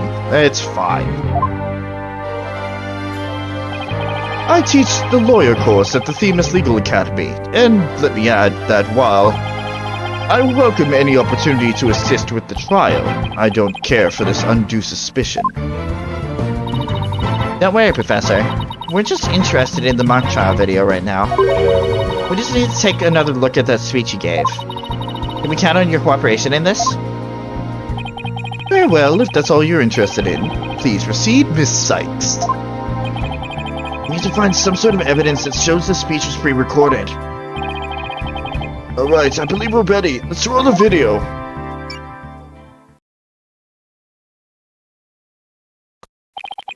Good afternoon. I would like to start by thanking you for coming here today. Mock trial, the crown jewel event of the school festival, will begin shortly. When I was a student, I too could hardly wait for the day to come. Oh no. I've forgotten how long and boring his speech was. Wake me up once this is over. Hey, no fair! Experiences of our youth have a powerful and profound effect on our adult... Ah, you there! Wake up! Pay attention! Huh? I'm awake! Isn't that right, Your Honor? Huh? What? I'm awake too! Wide awake, you see.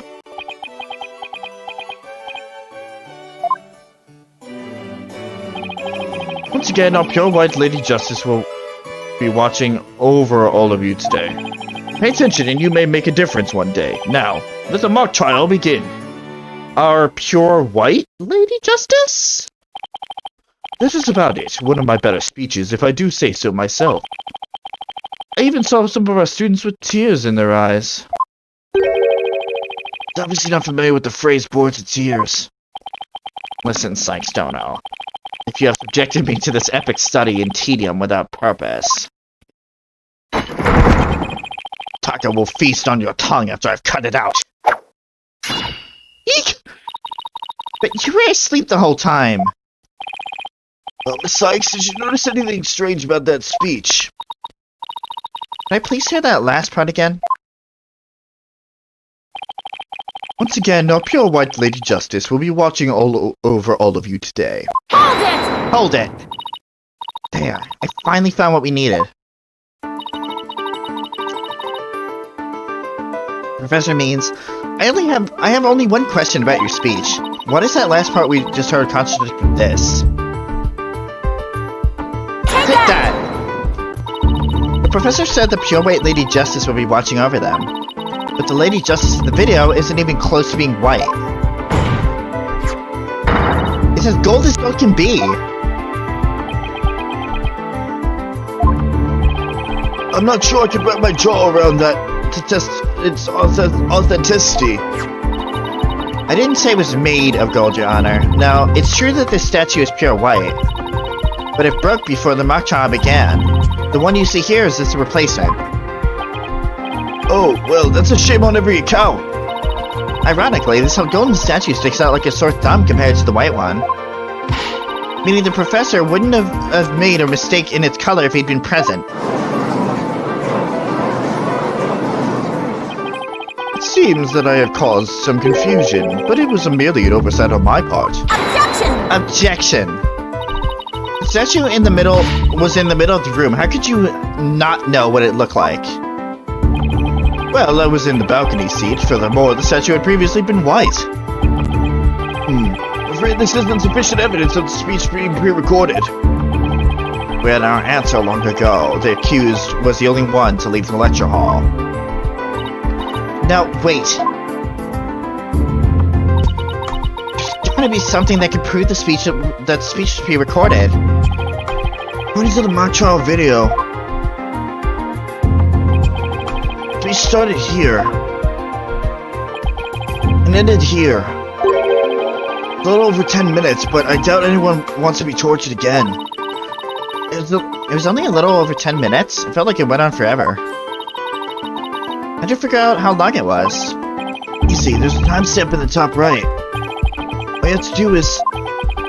The subtract the time the speech started from the time it ended. The speech goes on from the 10-minute mark to 20:35. Wait a second. I swear I've seen the same interval of time listed among the evidence.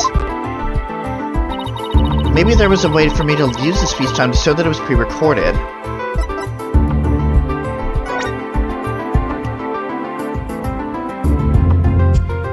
I need to look at it.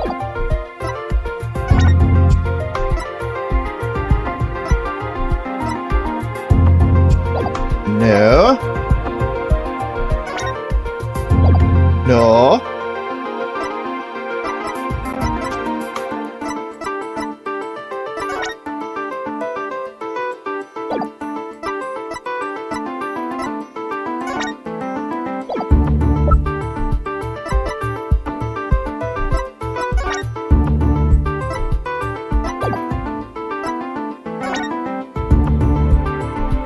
Haha. Oh, good shit.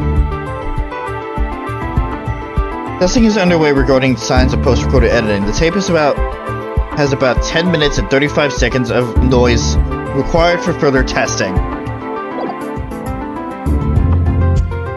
Take that!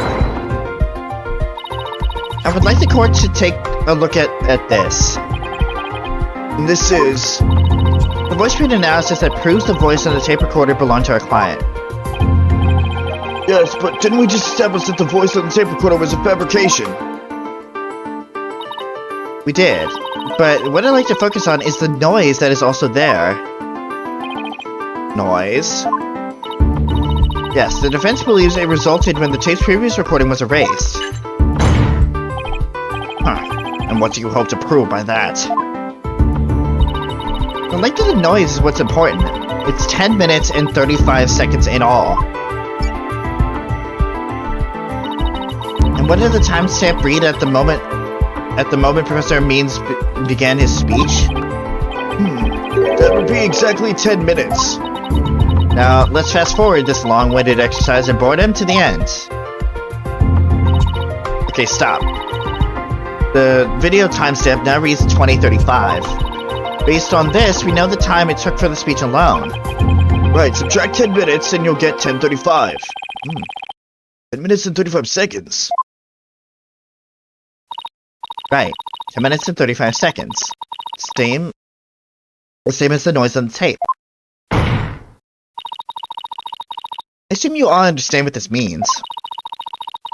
Professor Means' pre-recorded speech had been where the noise is now. Silence! Silence. You seem rather confident, considering this is a mere happenstance match of numbers. Objection! Objection! But is it really just numbers? The lab is continuing the study of the tape, so far as they found some signs of overdubbing. It's going to take a bit longer to recover the audio that was erased. Police are analyzing the noise as we speak. It won't be long until we know what was originally there.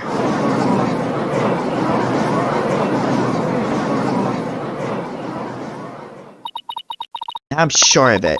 The professor was trying to create an alibi with the recording by pinning the crime on Junie. Well, she's not going to get away with it. Not on my watch. Miss Sykes. I believe you are well aware of my methodology. Even if Juniper were the perpetrator, I would vigorously defend her as per my word. And to that purpose, I offered to be her lawyer. Alas, look what's happened. All I've stated are obvious deductions derived from evidence and testimony. Truth to be told, I had no intention of testifying. I had been keeping quiet for Juniper's sake. But now that you cast this blame upon me, I have no choice but to reveal the truth. Uh-oh, this doesn't sound good. I will now reveal the truth behind why I had to pre-record my speech before the mock trial. I, Professor Means, always say what I mean and mean what I say by all means. Oh boy! Means. Ugh. Lock this guy up and throw away the key. I hate him. The defendant came to me with what she said was very important and by necessity secret. Yeah, oh boy, Means. So I guess you're just hanging out now, Chris? Or are you just popping in and out? She asked me to pre-record my speech and come to the audio room during the mock trial. Juniper confessed to the murder and asked that I get her declared innocent in court. He also said I'd become an accomplice after losing my alibi due to the pre-recording. When I said I would protect Juniper, I meant it because it's the humane thing to do. Why, so you're saying the defendant threatened you? It has to be a lie. I mean, everything about it lines up too perfectly to be true. On this most consequential of occasions, let me be completely frank with you. Juniper has truly taken my heart to teaching... taken to heart that my teaching... Taken to heart my teaching that states the end justifies the means. I don't believe you. When she asked me to defend her, she said I must also prove her two friends innocent. 2 friends, the witnesses. Correct, Hugh O'Connor and Robin Newman. I was to ensure all 3 walk free. All 3 were to achieve their dream. That was the results Juniper was seeking. And she was even willing to threaten me, her own professor, to that end.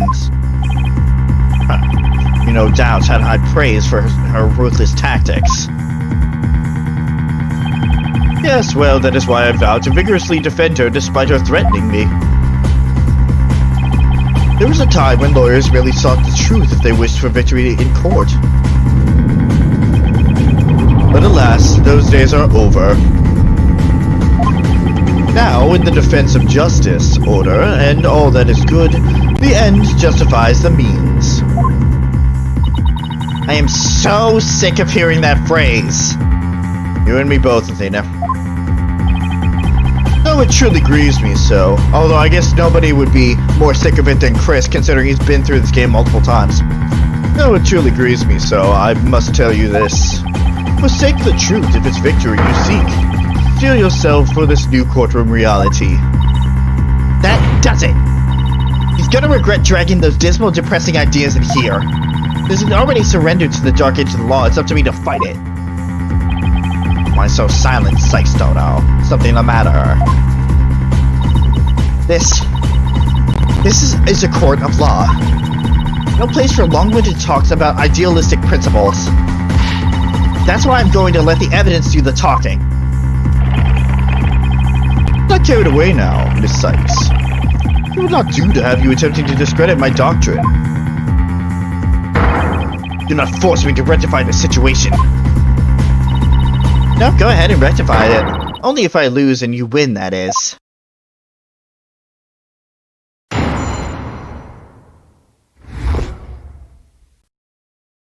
Oof. Defendant came to me with what she said was very important and by necessary secret. She asked me to pre-record my speech and come to the audio room during the mock trial. Juniper confessed to the murder and asked that I get her declared innocent. I'd also become accomplice after losing my alibi due to the pre-recording. But when I said I protect Juniper, it's the main thing to do. To pre-record my speech and come to the audio during the mock trial. To the audio room.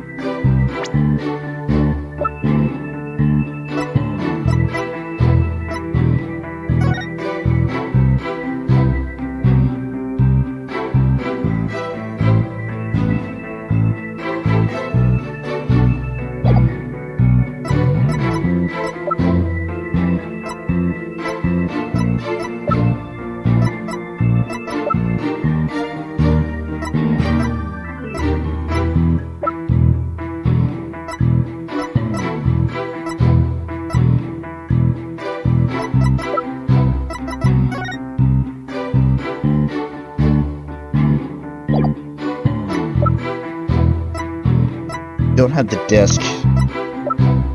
Sucks. Alright,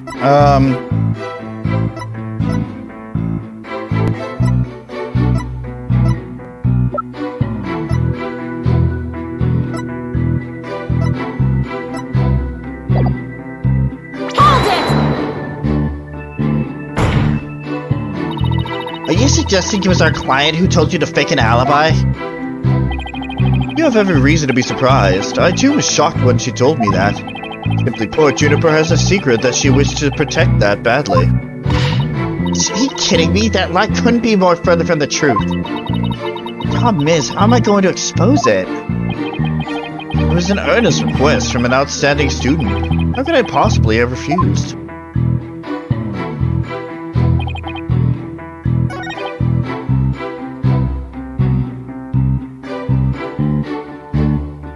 I feel like this is it. I feel like this is the statement.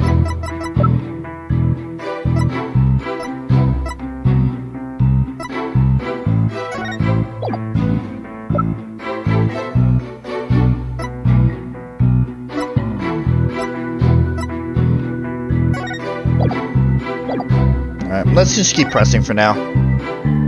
Hold it! I doubt a client would have come to you with something like that. You have a point there.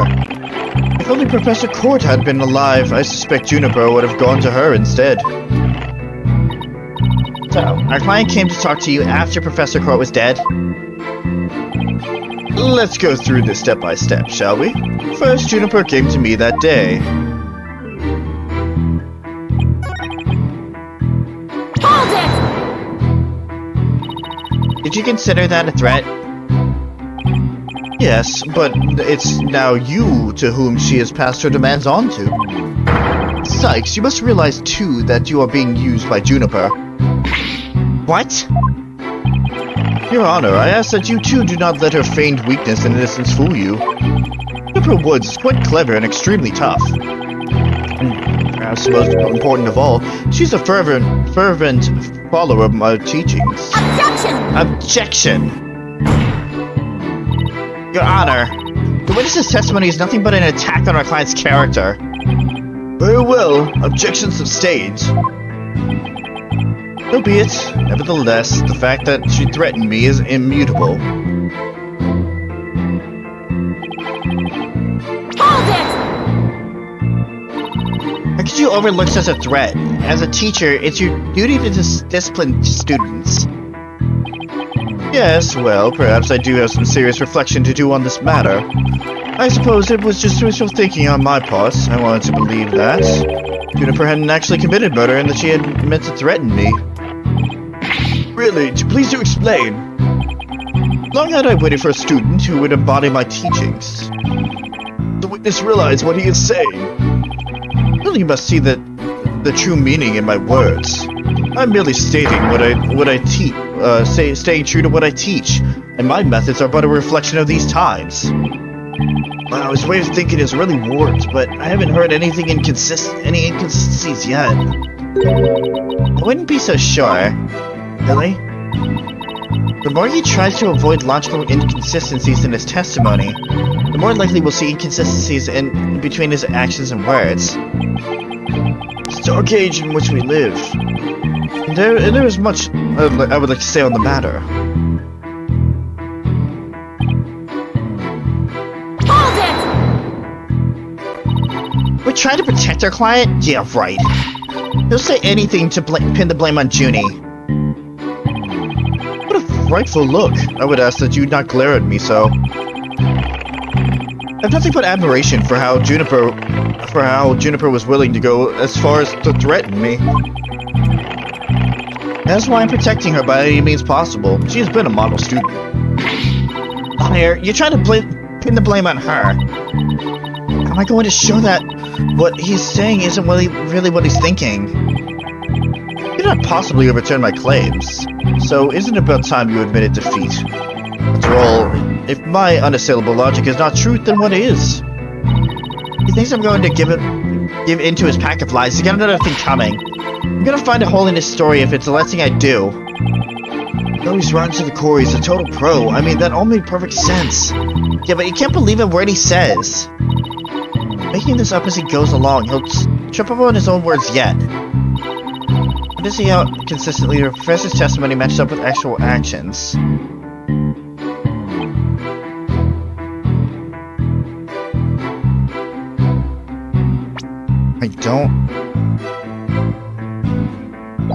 Wait a minute. Wait a minute. Wait a minute. Wait a minute. Wait a minute. Wait a minute. Wait a minute. Wait a minute. Wait a minute.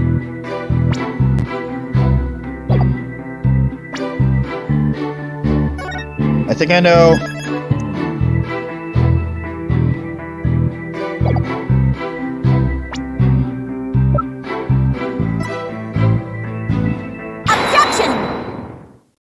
Tape recorder. Let me get this straight. You were trying to help Miss Woods. Huh. That's nothing more than a bald-faced lie. No offense, Your Honor. That's defamation of my character and your hair follicles, Your Honor. It is an outrage. Sykes will clarify your statement, but leave my hair follicles out of it this time. Yes, of course, Your Honor. Now please take a look at this. The witness gave this tape to Mr. O'Connor. Then he slyly whispered to take this to the police and tell them you found it. There was no whispering, slyly or otherwise involved. I simply did that out of kindness. Objection! Objection! Tape contained our client's voice. In short, it is incredibly damaging evidence. Why would it even exist if the witness wasn't trying to pin the murder on our client? They say the road to hell is paved with good intentions, but not yours. You never had good intentions, only lies to protect yourself with, while blaming another. You, Professor, are the embodiment of the dark age of the law. Objection.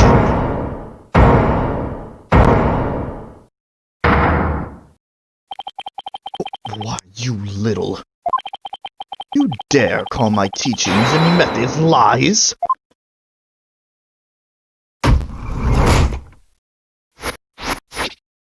Here we go. This stage of the fucking trial. Oh, this is great. Don't worry about it. Don't worry about a damn thing. Levi's Legal Academy is a proud institution. It's the most powerful in the world. You'll never forget what true education and lawyering means once I'm through with you. Professor Means, what's with your hair? Quiet! No talking in class! Ow!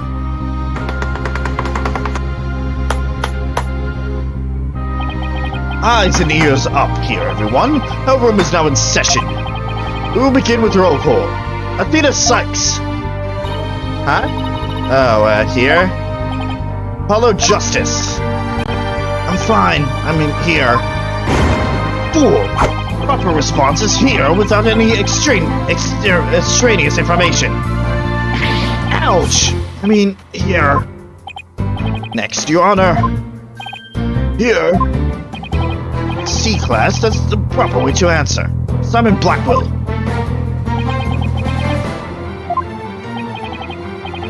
I said Simon Blackwell. Are you here or not?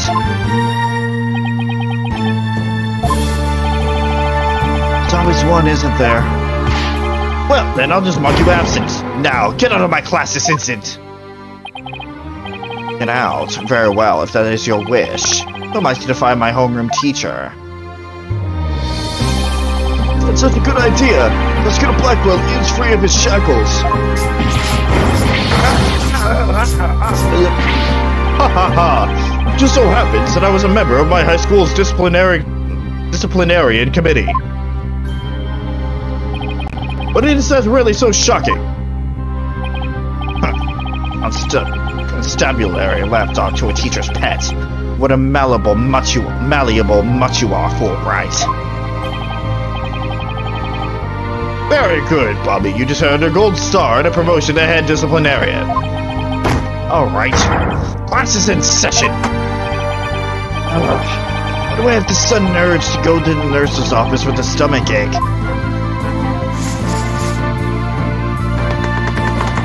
Main point. Juniper is the killer. I am innocent.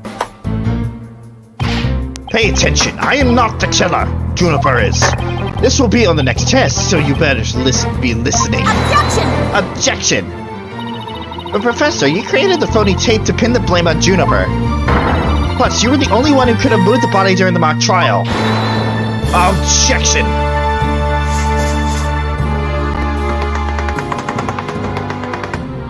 Please note, I was not at school.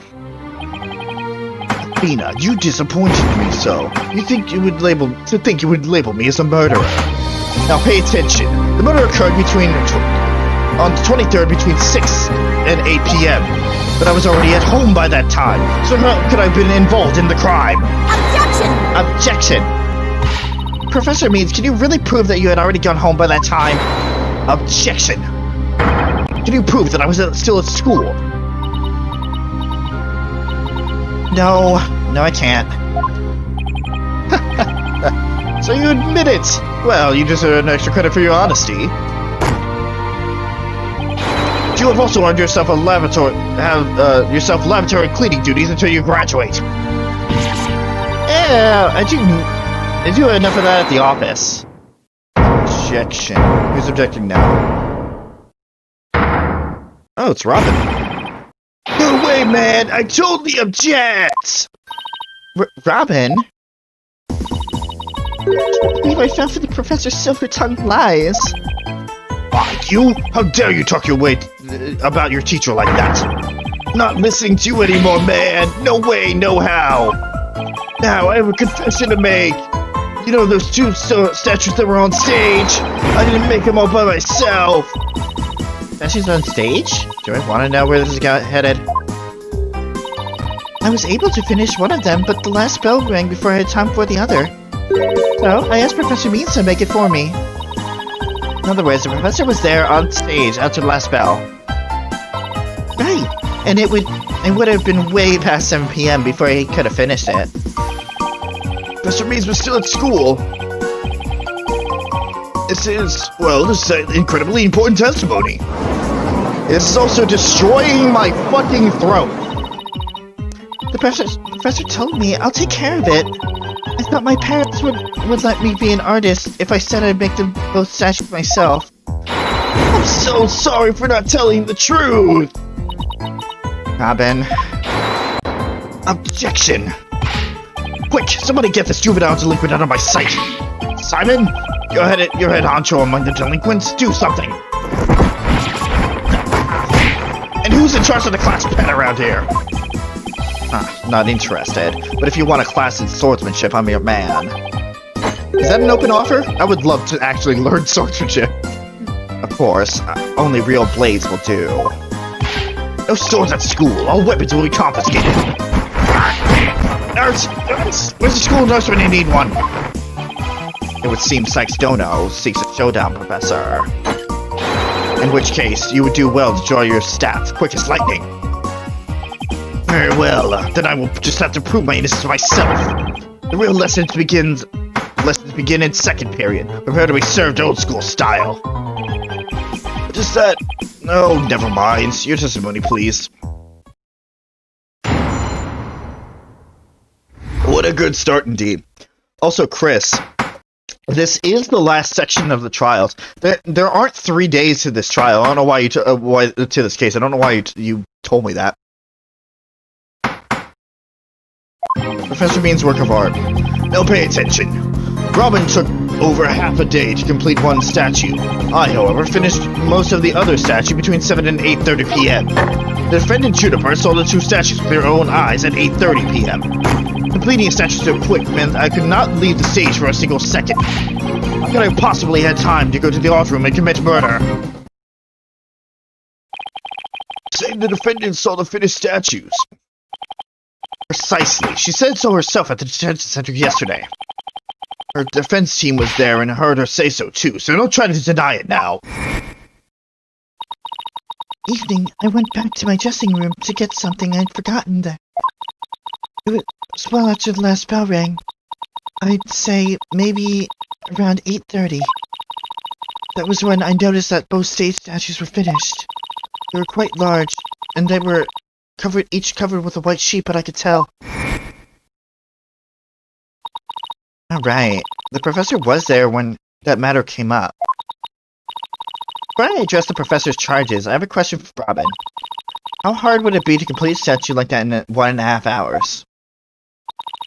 It would probably take me at least twice as long. So personally, I think it would be incredibly difficult to finish in that short of time. It didn't exactly help our case. But he won't get off that easily. He's bound to stumble over his own slippery means. Oh boy.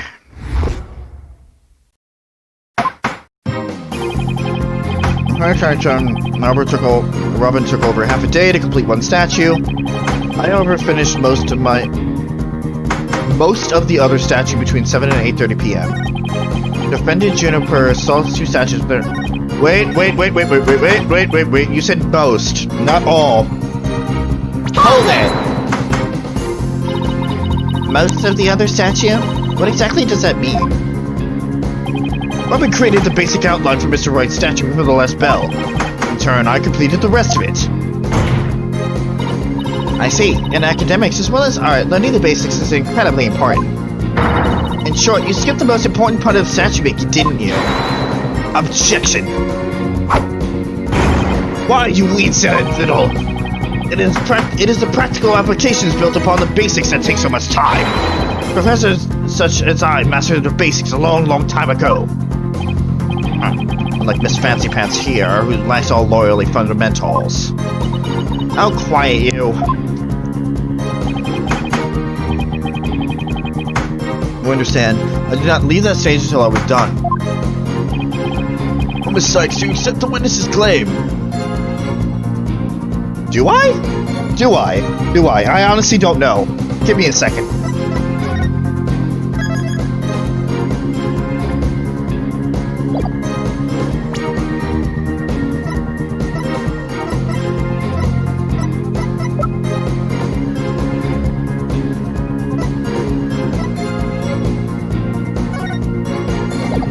No, that was around 6. Wait.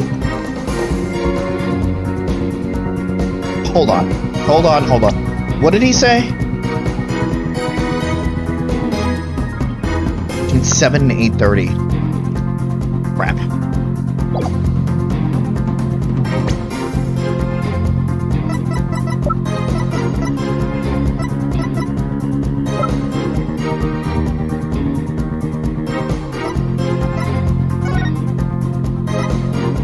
Yeah, that was around 6.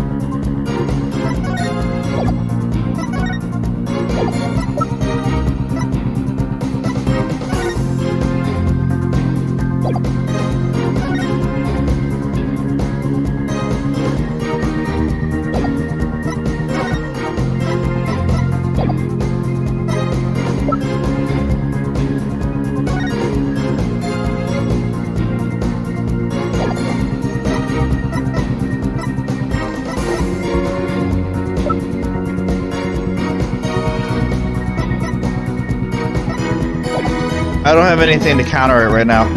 Oh, okay. No, I don't. I know there's more to this. I won't stop until the truth comes out. The more you struggle, the more you sink, like so much legal quicksand, so to speak. I used the world's ultimate technique to complete the statue by 8:30 p.m.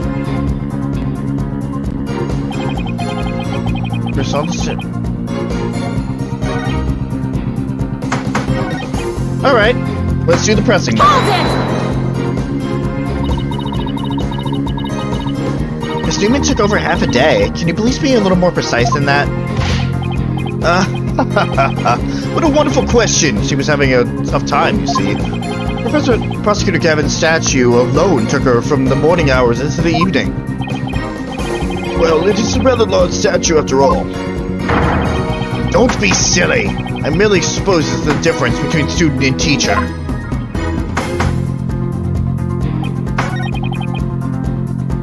Hold it!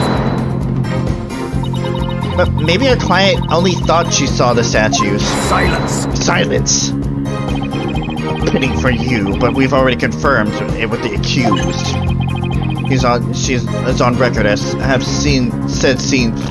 she's on record as having seen both statues. Yeah, that's true. Just thought I'd give it a shot. I have the ultimate in courtroom techniques. It's absolutely airtight. I will bury you. This will be your final resting place, along with all who believed in you. Is there really no way to get to this guy? You better pay attention.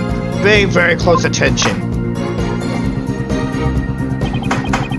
The statue so quickly meant I could not leave the stage for a single second. Hold it! Why were you in such a hurry? Objection! In the legal world, your body is your capital. The early bird gets the worm. That's why I get to bed at 9 p.m. each and every night. And that's why I was working as fast as I could. I didn't want to miss my bedtime. Well, ready to concede that I've never left the stage. Besides, do you accept the witness's claim?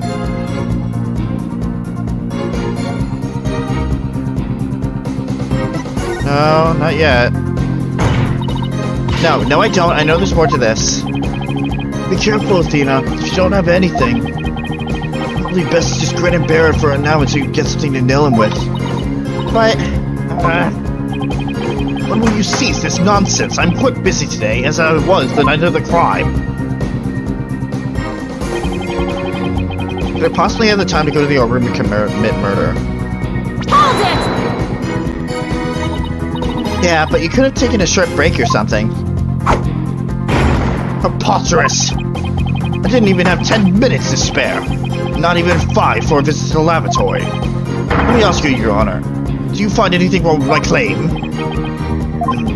So far, it appears that your statue making was quite a difficult chore. I see nothing that could overturn your claim that you never left the stage. The art room is only a few steps away. What's the plan? All I can think of is pressing him like crazy. That's all I can think of too. We'll just have to seek a hole out to exploit. Yeah, I fucking pressed everything. Hold it!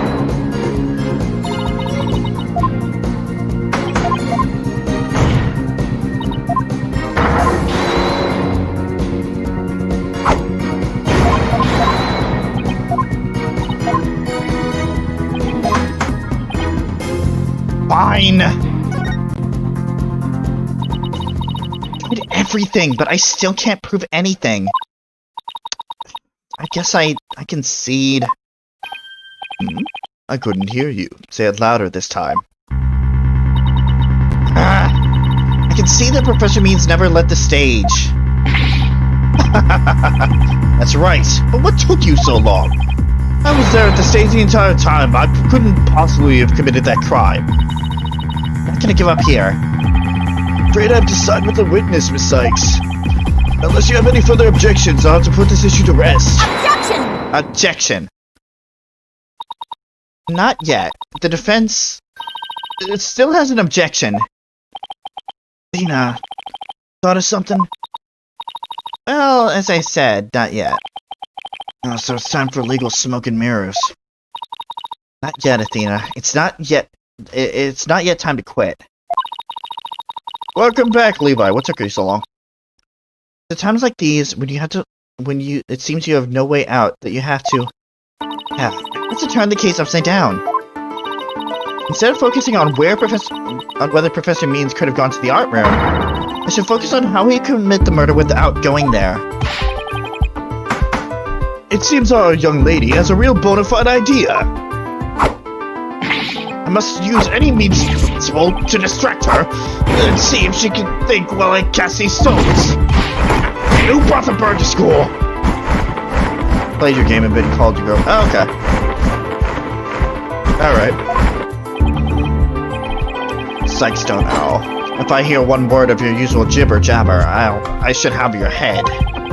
The murder occurred in the art room, yet the witness was on stage.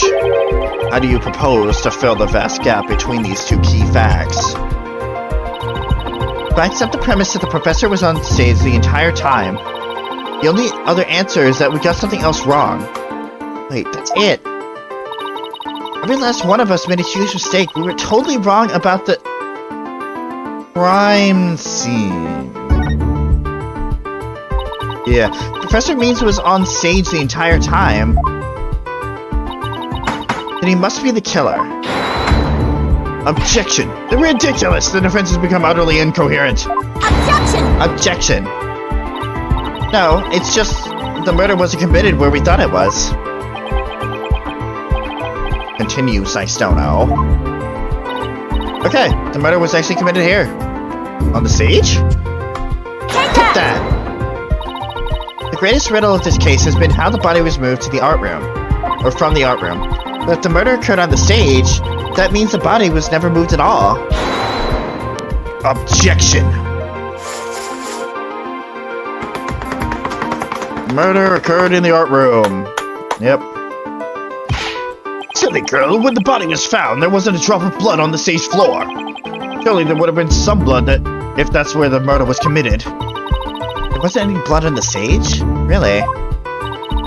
But there was something on stage at the time of the murder that's now bloodstained.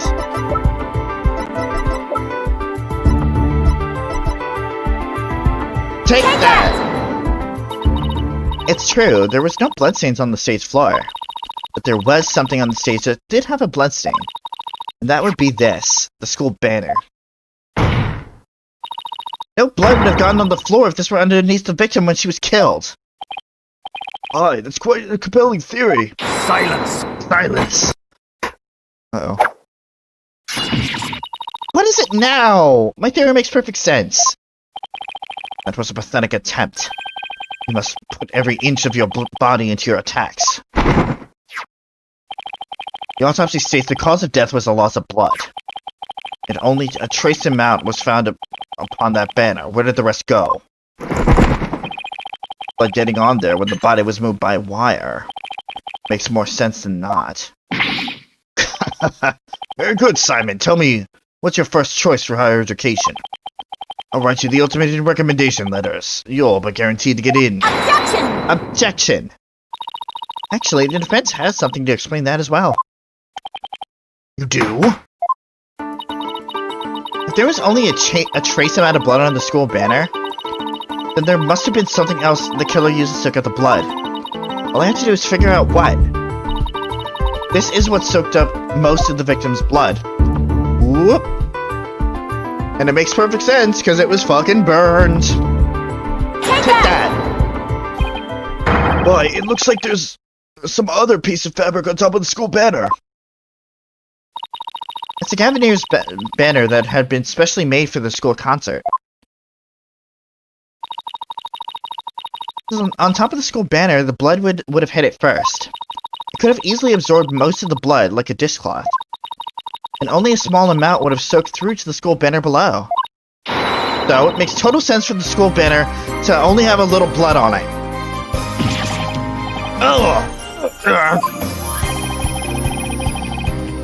So that banner absorbed the blood like a dishcloth. Yes, that would explain it. Gavineer's banner was like a dishcloth. Certainly it was at least towel quality. Objection! Simon, don't just stand there. Do something. Silence! Silence. Sykes Dono, you are learning to wield a blade quite well. But how will you respond when I come slashing at you like this? The remnants of the large bloodstain was detected in the art room. But why would there be blood there if the murder occurred on the stage, as you claim? Objection! Objection! The bloodstain in the art room is faked. How? I'll tell you how. All that was needed was something that could transport the blood upstairs. And that something was? A piece of evidence we just finished discussing. The killer used this to bring the victim's blood up to the art room. Just for what?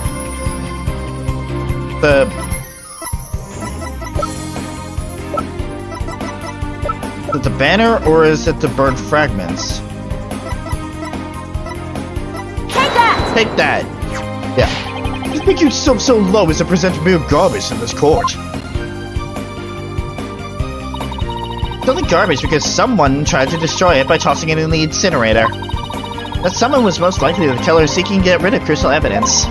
The killer used the wire to bring the blood-soaked Gavineer's banner to the art room. Then, the blood was wiped onto the floor to complete the ruse. It makes perfect sense.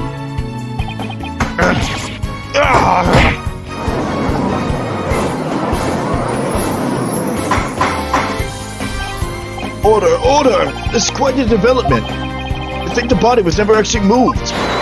Objection! Hold it right there. The body must have been moved. How else do you explain that loud crash you heard during the mock trial? It only was the cause of the If it wasn't caused by the body crashing into the statues, then what was it? I hadn't thought of that.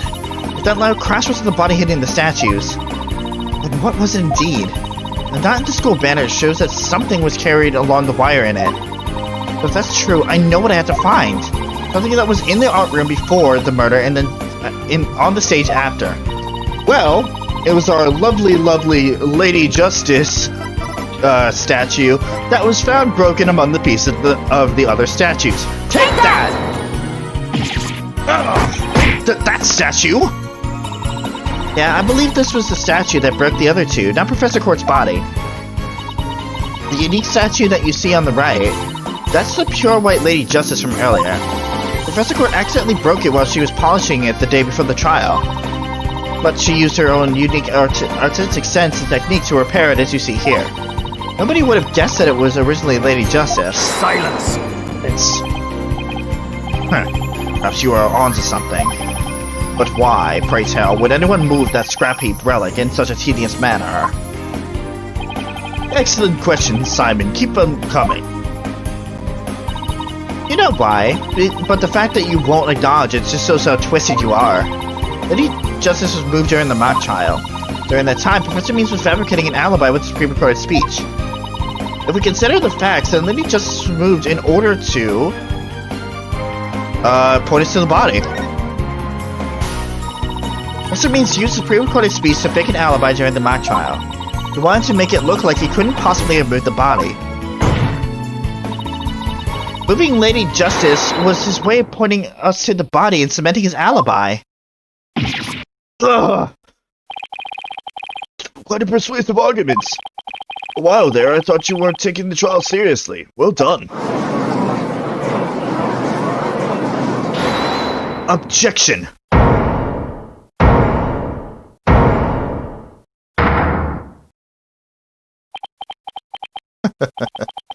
You should never underestimate me, Athena Sykes.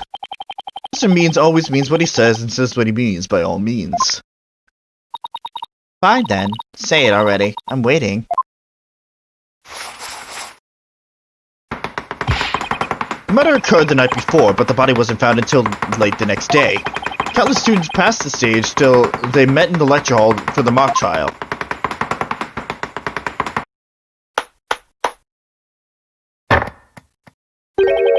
Answer me this. Why didn't anyone see the body that whole entire time? That can be explained by, the victim was murdered on the stage and left there. The body would inevitably have been discovered. And of course, there was nowhere to hide a body upon that stage. Not good, Athena. Our claim is this close to being beaten to a pulp. I know. But we come so far. Consider yourself schooled. I couldn't have possibly killed anyone. Killer is none other than Juniper was. It always has been, and it always will be. Just wait a minute.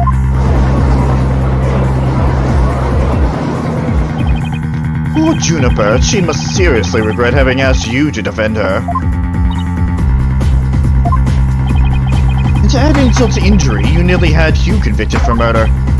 Surely you haven't forgotten that little fiasco.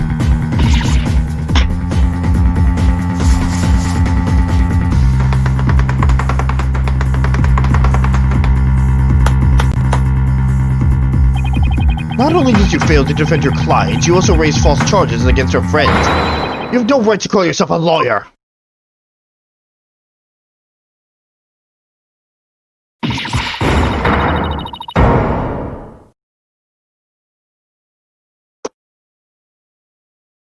Come on, Athena.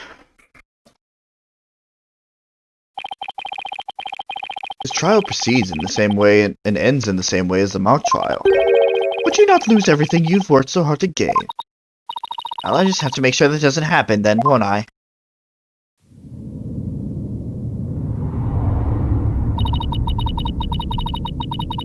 Don't tell me I failed once again. Failed to save someone near and dear to me?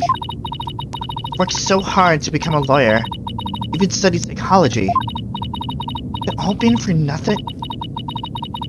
Am I just doomed to relive that all over again?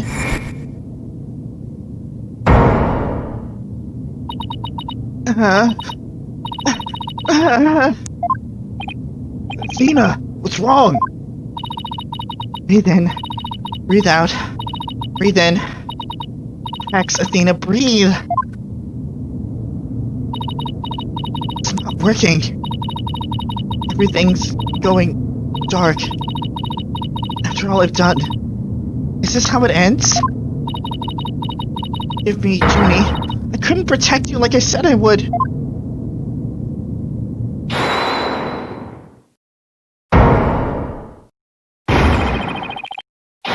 You leave Athena alone, man! She's the one who saved me! It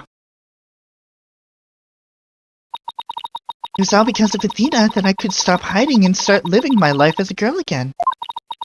And she saved the friendship between you, Juniper, and I. I think you're an awesome lawyer, Athena. One of the best. But I raised false charges against you. And that's not all. I've done some seriously unforgivable things. Objection! It's a big deal! False charges are nothing to be scared of. I'm not even mad at you. I should really be thanking you. You used legitimate means. You expose my wrongdoings and give me a chance to re-examine what's important. But what does it matter if I can't save Juniper? I mean, the whole reason I've come so far is... Objection! It's not over yet, Athena.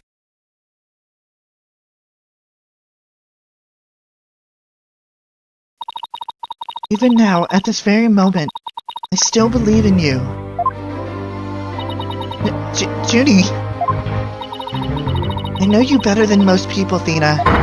And I know you'd never surrender to the dark edge of the law like the professor did. Thank you, Junie. But I feel like I can barely breathe. I don't know what to do. Silence! Silence! Stop your bleeding this instant. You look like an utter fool. Prosecutor Blackwell? There is one who awaits you, is there not? And that is the reason you have studied so very hard.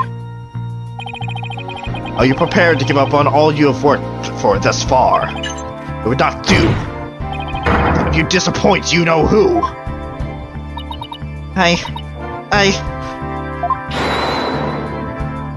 Objection. You're wasting your time. You have nothing on me. No evidence or anything else to establish my guilt. You are helpless before the might of lawyers for whom the end justifies the means. Objection! Objection! Don't worry, Athena. You're doing fine. Truth will always win against people like him. But, Apollo, what am I supposed to do? Listen. You have to do is take a deep breath and look back over the entire case. If there's truth to be found, and there always is, you're sure to find it. Now, let me see you smile. Remember what Mr. Wright said? Worst of times are when lawyers have to force their biggest smiles.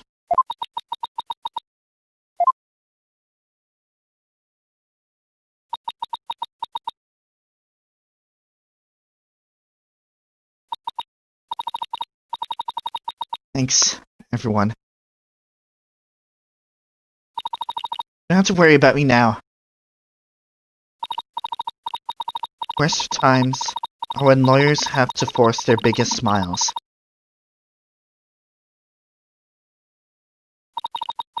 Athena Sykes is psyched and ready to rock. Prepare for your utter defeat.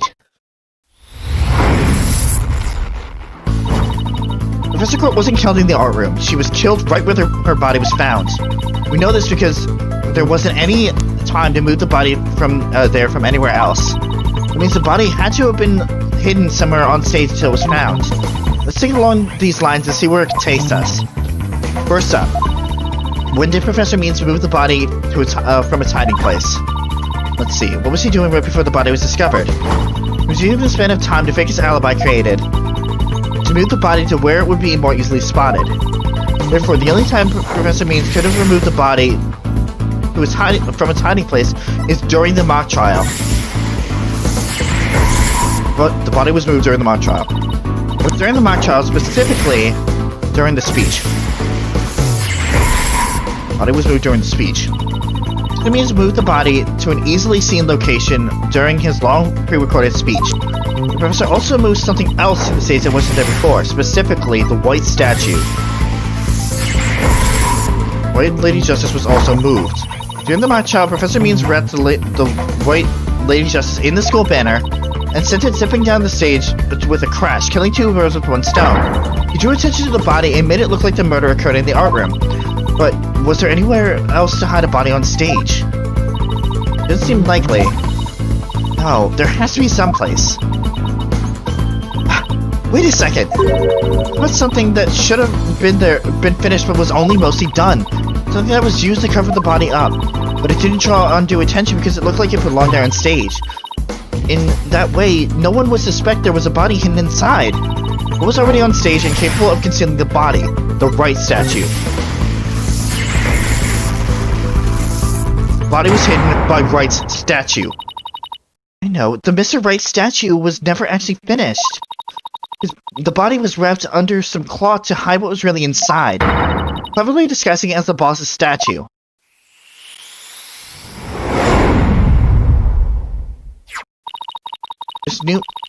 Miss Newman gave up on the Wright statue, yet Professor Means finished it in a single night. Yes, what an impressive feat that was. Objection! Objection! No, his so-called work of art deserves none of our praise. That's because it was only a facade to hide his real work, the murder of Professor Court. Come again? I'm afraid I don't follow. He hid the body by making it look like the statue of Mr. Wright. With the body wrapped under the piece of cloth, it looked just like the statue. What? I second that. What? Now this is getting interesting. Objection! No, this is getting preposterous. How would such a thing even be possible? Objection! Objection! We'll never know until we try. Uh-oh. I think I know where this is going. Okay, Apollo, time to turn me into a reasonable likeness of Mr. Wright. I'm going to pose like the statue, so like, and I won't want you to wrap me up in a cloth so I look like a statue.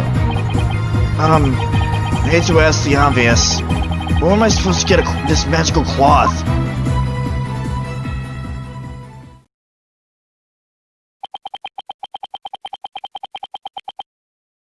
Afraid that isn't the right color, Mr. Justice.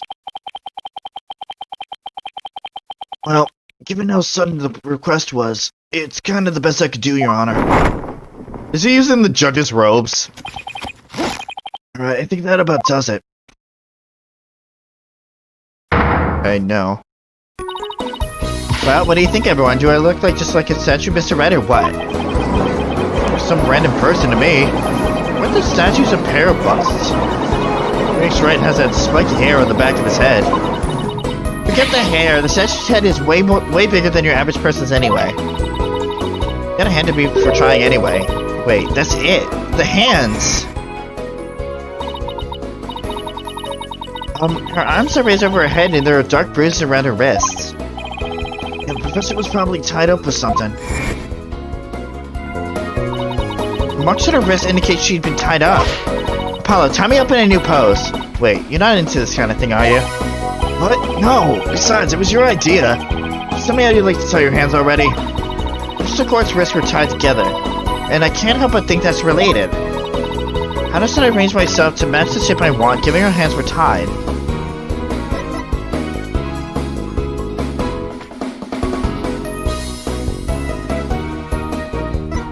Behind my head? Apollo, tie both my hands behind my head.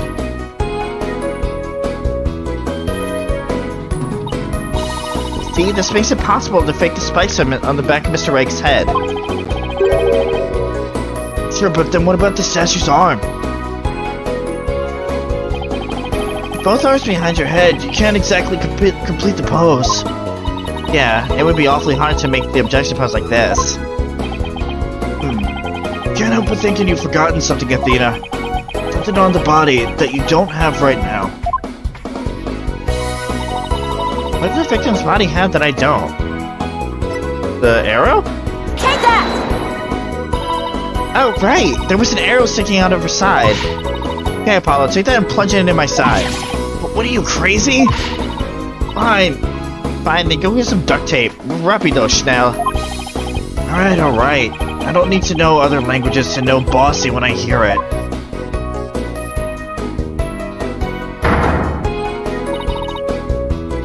Fatal arrow to the side. Spiky hair created from 2 hands. Masterpiece in the making. Now cover me with that cloth. But remember to make the arrow stand out, okay?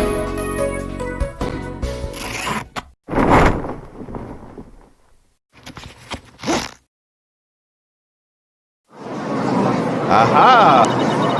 Mommy, the arms are too short. Shh, remember your inner voice, dear. We just buying it. The arrow's nowhere near long enough. But what else could you use for the arm?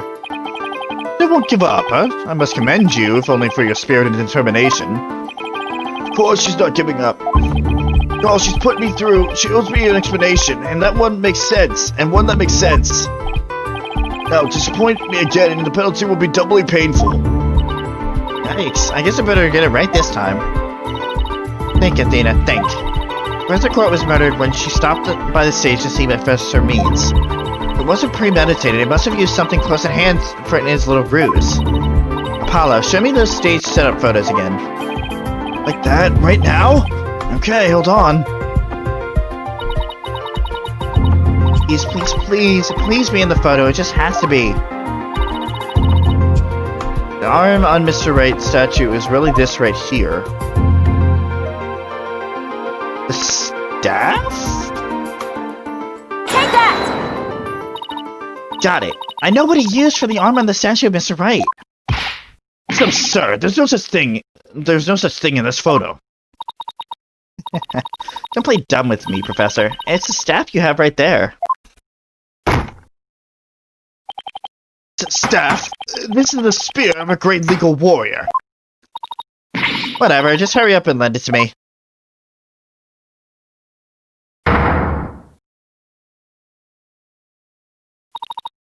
Like this perfect. Mr. Wright couldn't possibly object to such an awesome arm. Okay, go for it, Apollo. Sure, I'll give your arm a hand. Cloth and binding coming right up.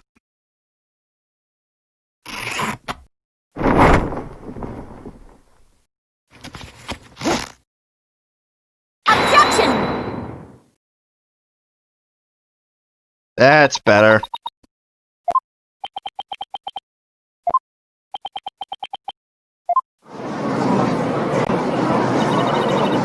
It's Phoenix Wright. Look, it's that famous lawyer.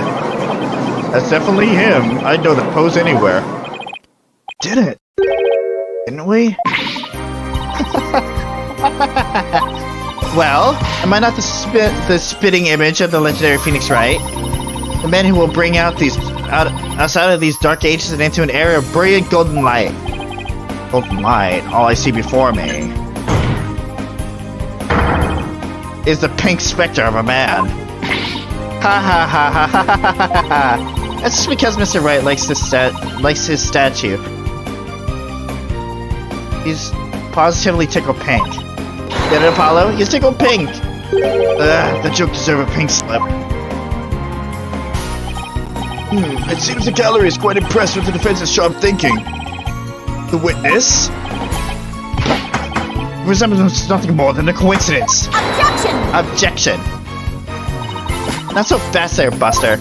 Unfortunately for you, I can prove my theory to be more than a mere coincidence. To prove that his spear was thrust into the victim, all I have to do is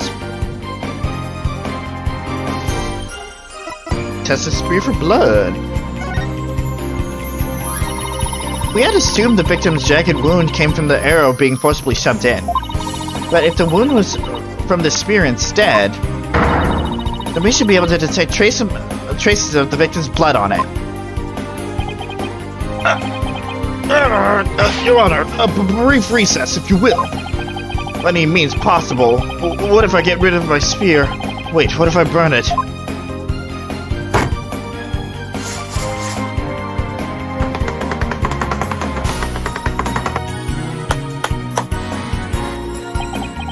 If I do that, I'll be found innocent. Yes, I'm innocent, I tell you. Objection! Objection! Huh. Surely you don't expect us to take lectures from you now. Now, I asked you in the gallery. Help me decide the professor's fate.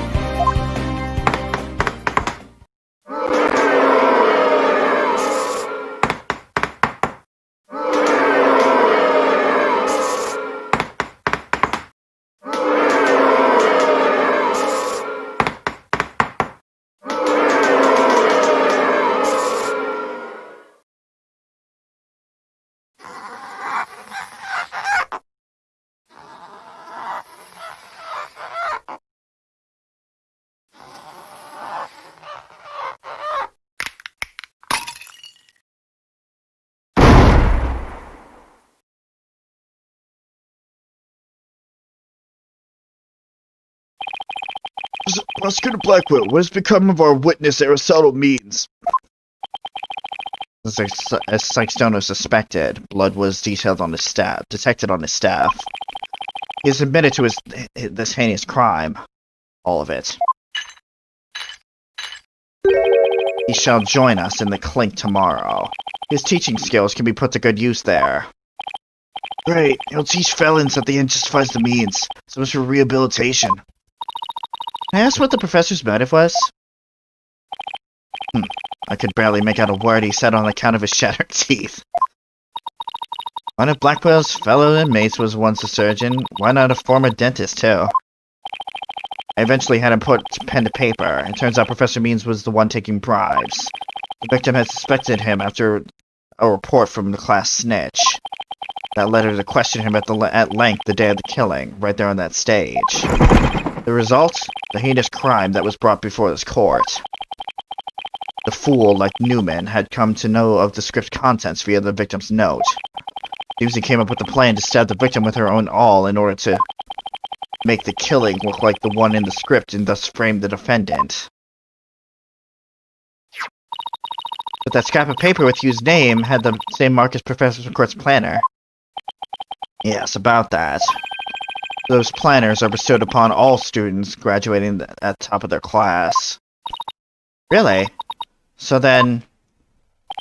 Indeed, once upon a time, Professor Means was also awarded the same notebook. The handwriting is being analyzed now, but it is not. The scrap belongs to him. This, too, was evidence of the bribery scheme the victim had obtained. No, the Constance court was clean, and that only Aristotle Means took the bribes. Think if a professor would murder a colleague and then try to put it on a student. This is a dark into the law, then we can hope that a brighter future awaits. The first step is to hand down my verdict for a promising young lady. This court finds the defendant, Juniper Woods. Say it. Not guilty! Woo!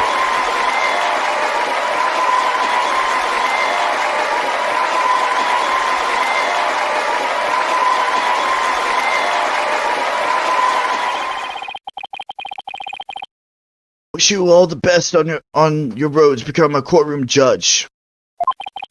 We need young people like you. We ever hope to restore the law to its former glory. Yes, Your Honor. I'll work as hard as I can. Maybe one day I'll be able to work with all of you to make a difference. Proudly serve Professor Court's memory. Do not let her death be in vain.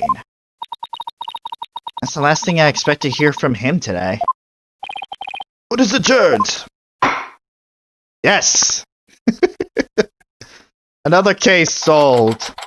October 26th, District Court, courtroom, or defendant lobby number 3. Thank you, Thena. I really mean it. It was nothing, really. I can take the biggest tangled mess of a case and unravel it just like that. I don't know. You look pretty wound up there at the end, literally and figuratively. It You look pretty hungry for a knuckle sandwich, Buster. I wanted to thank you too, Apollo. Don't mention it. The way you were always there for Athena when she was in a bind. And at the detention center, where your smile gave me hope when there was none. It was like the warm rays of the sun shining down on a peaceful woodlands. I think you're an absolutely amazing person. Thanks, Juniper. It means a lot. I still have lots of work to do, and I can't wait until we see you on the judge's bench. I promise you'll get there someday. That's why until that day, I'll...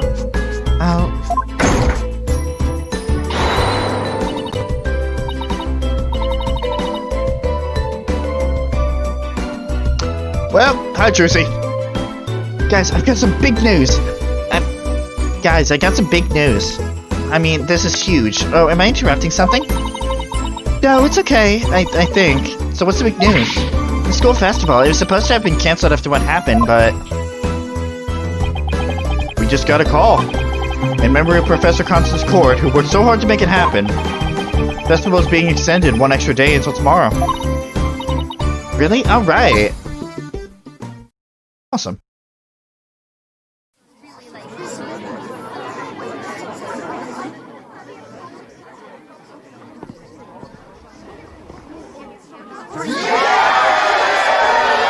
We've got a special treat for all of you. A love letter for Themis Legal Academy. Achtung, baby. It's time for the guitar serenade.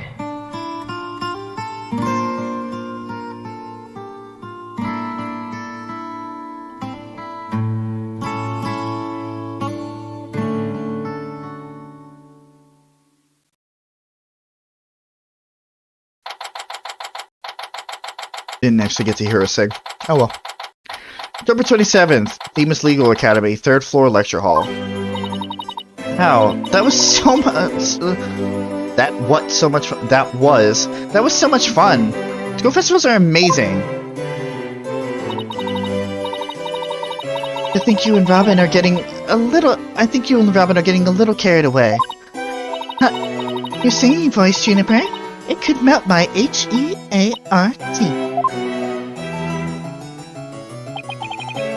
Oh, good. These two together. Mr. Wright, thank you for that training seminar. Just remember the objection pose is all about attitude. Oh, and congrats on your mock trial win. Although, Robin had you for a while there. I did, didn't I? But I'm just glad we're back to how we used to be, thanks to Athena. And you know what? I think I'll stick with becoming a prosecutor after all. I'm going to make it for my mock trial loss by winning the real deals in court. Mock trial loss? What loss? Wait, did they reprise the trial and you won? Level-headed court genius and hot-blooded prosecutor course student will go head-to-head in a mock trial battle for the She-Devil's Black Heart. So, does this mean it's really gonna happen? Juniper, there's something I've been wanting to say to you. Huh? Is it going to do what I think he is? Juniper, we still be friends, you know, best friends like we've always been. Huh? Best friends? You, weren't you going to profess your love for Juniper if you won the mock trial? You're always going to confess that I'm not a genius and that I'm really 25 years old. But you already dragged it out of me during the trial. Whoops. Listen, Hugh. You too, Robin, Miriam?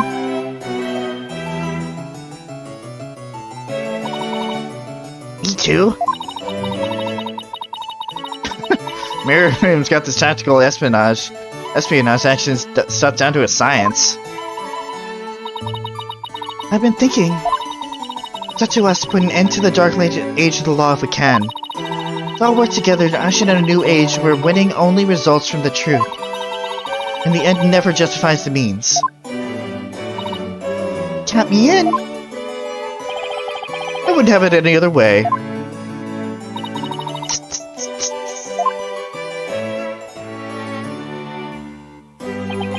Best friends forever, huh? No matter what everyone says, nothing beats true friendship. You bet. And what about your BFF, Apollo? Aren't you a bit old to be using that word? But yeah, he's the best friend a guy could have. Reminds me, we're supposed to meet up and gossip about the new girl in the office. Hey, no talking about me behind my back. So what kind of guy is he anyway? Well, if I had to describe him in one word.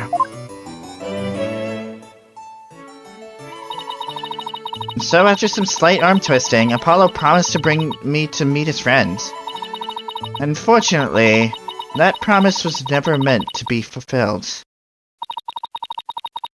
Not long after, their friendship was mercilessly severed by fate. And the bonds between us began to fray and unravel as well. Sorry, but I'll be taking a leave of absence. And now, those words continue to ring in my ears. The discord in our ever-cheerful Apollo's voice made him sound so cold and distant. Hey, Apollo. Hi. Why would you leave us all behind?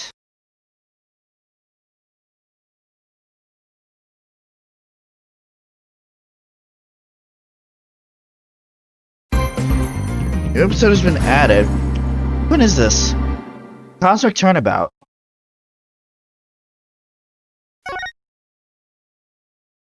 Save game. Yes.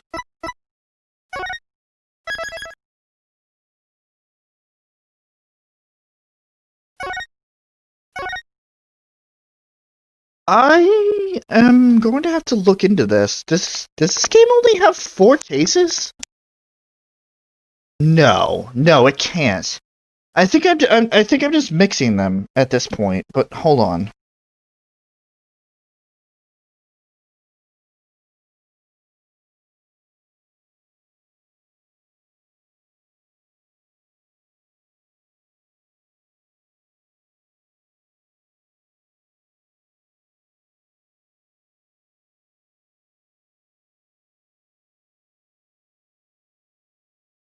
God. One Verizon, I want your ad out of my face.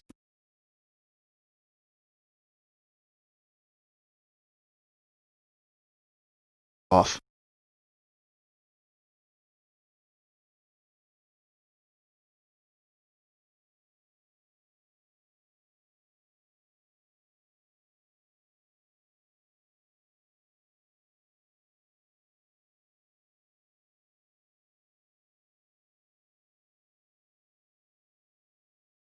Okay. No, there is. I mean, technically, there's 6 cases because of the DLC case. But there are 5 cases. I think the reason why I got so mixed up is that the last 2 cases are very tightly intertwined. But he's good. We're getting. I mean, sure, this is good shit, but we're gonna be getting to the real good shit soon enough. But that is gonna be for another time. I highly doubt I'm gonna do more tomorrow, but hey, who knows?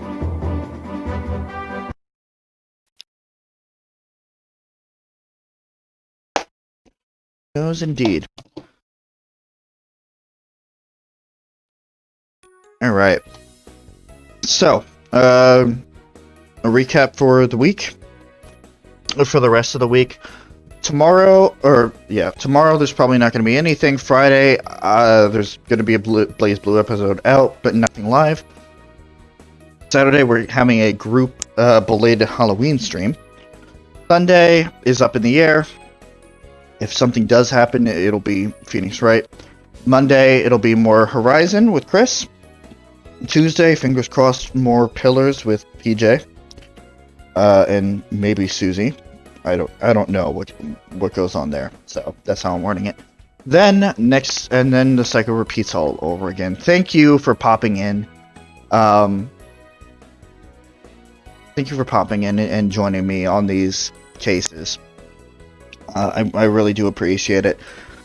It's really very interesting to me. This shit is like really interesting to me, and if it interests you, then that's just all the better. But whether you're here with me in the chat, enjoying it alongside me, or watching it later, I'm just glad that you took time out of your day to come and check this stuff out. And obviously, there are plenty of more projects in the works, so we're not going anywhere. You know, come check it out when it happens. This outro is a mess. And then obviously, we got the other channels here. Chris is still working on Metopia highlights. He's trying to stream here and there.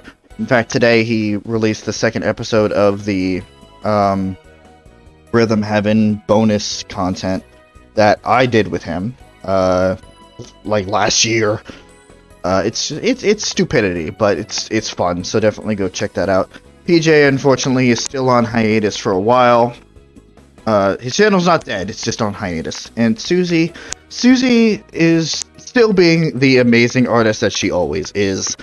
In fact, today she released the last few entries to her Inktober stuff. It's good. It's abusive, but it's good. So go check it out. That's on her Rowan Rose channel. Just check the link down in the description because that'll take you to her specific Rowan Rose channel. There are like 500 different ones if you type it into the search bar. And, you know, Suzie Gwatney's her gaming channel, highlight videos and all that, so definitely go check that out as well. I got everyone covered. I'm gonna head out because I'm still hungry, and B, I'm getting a little restless, so I need to take a walk. But thank you guys for watching, and I will see you guys next time for the beginning of Case 4, Turnabout, the Galactic Turnabout. Good night, everybody.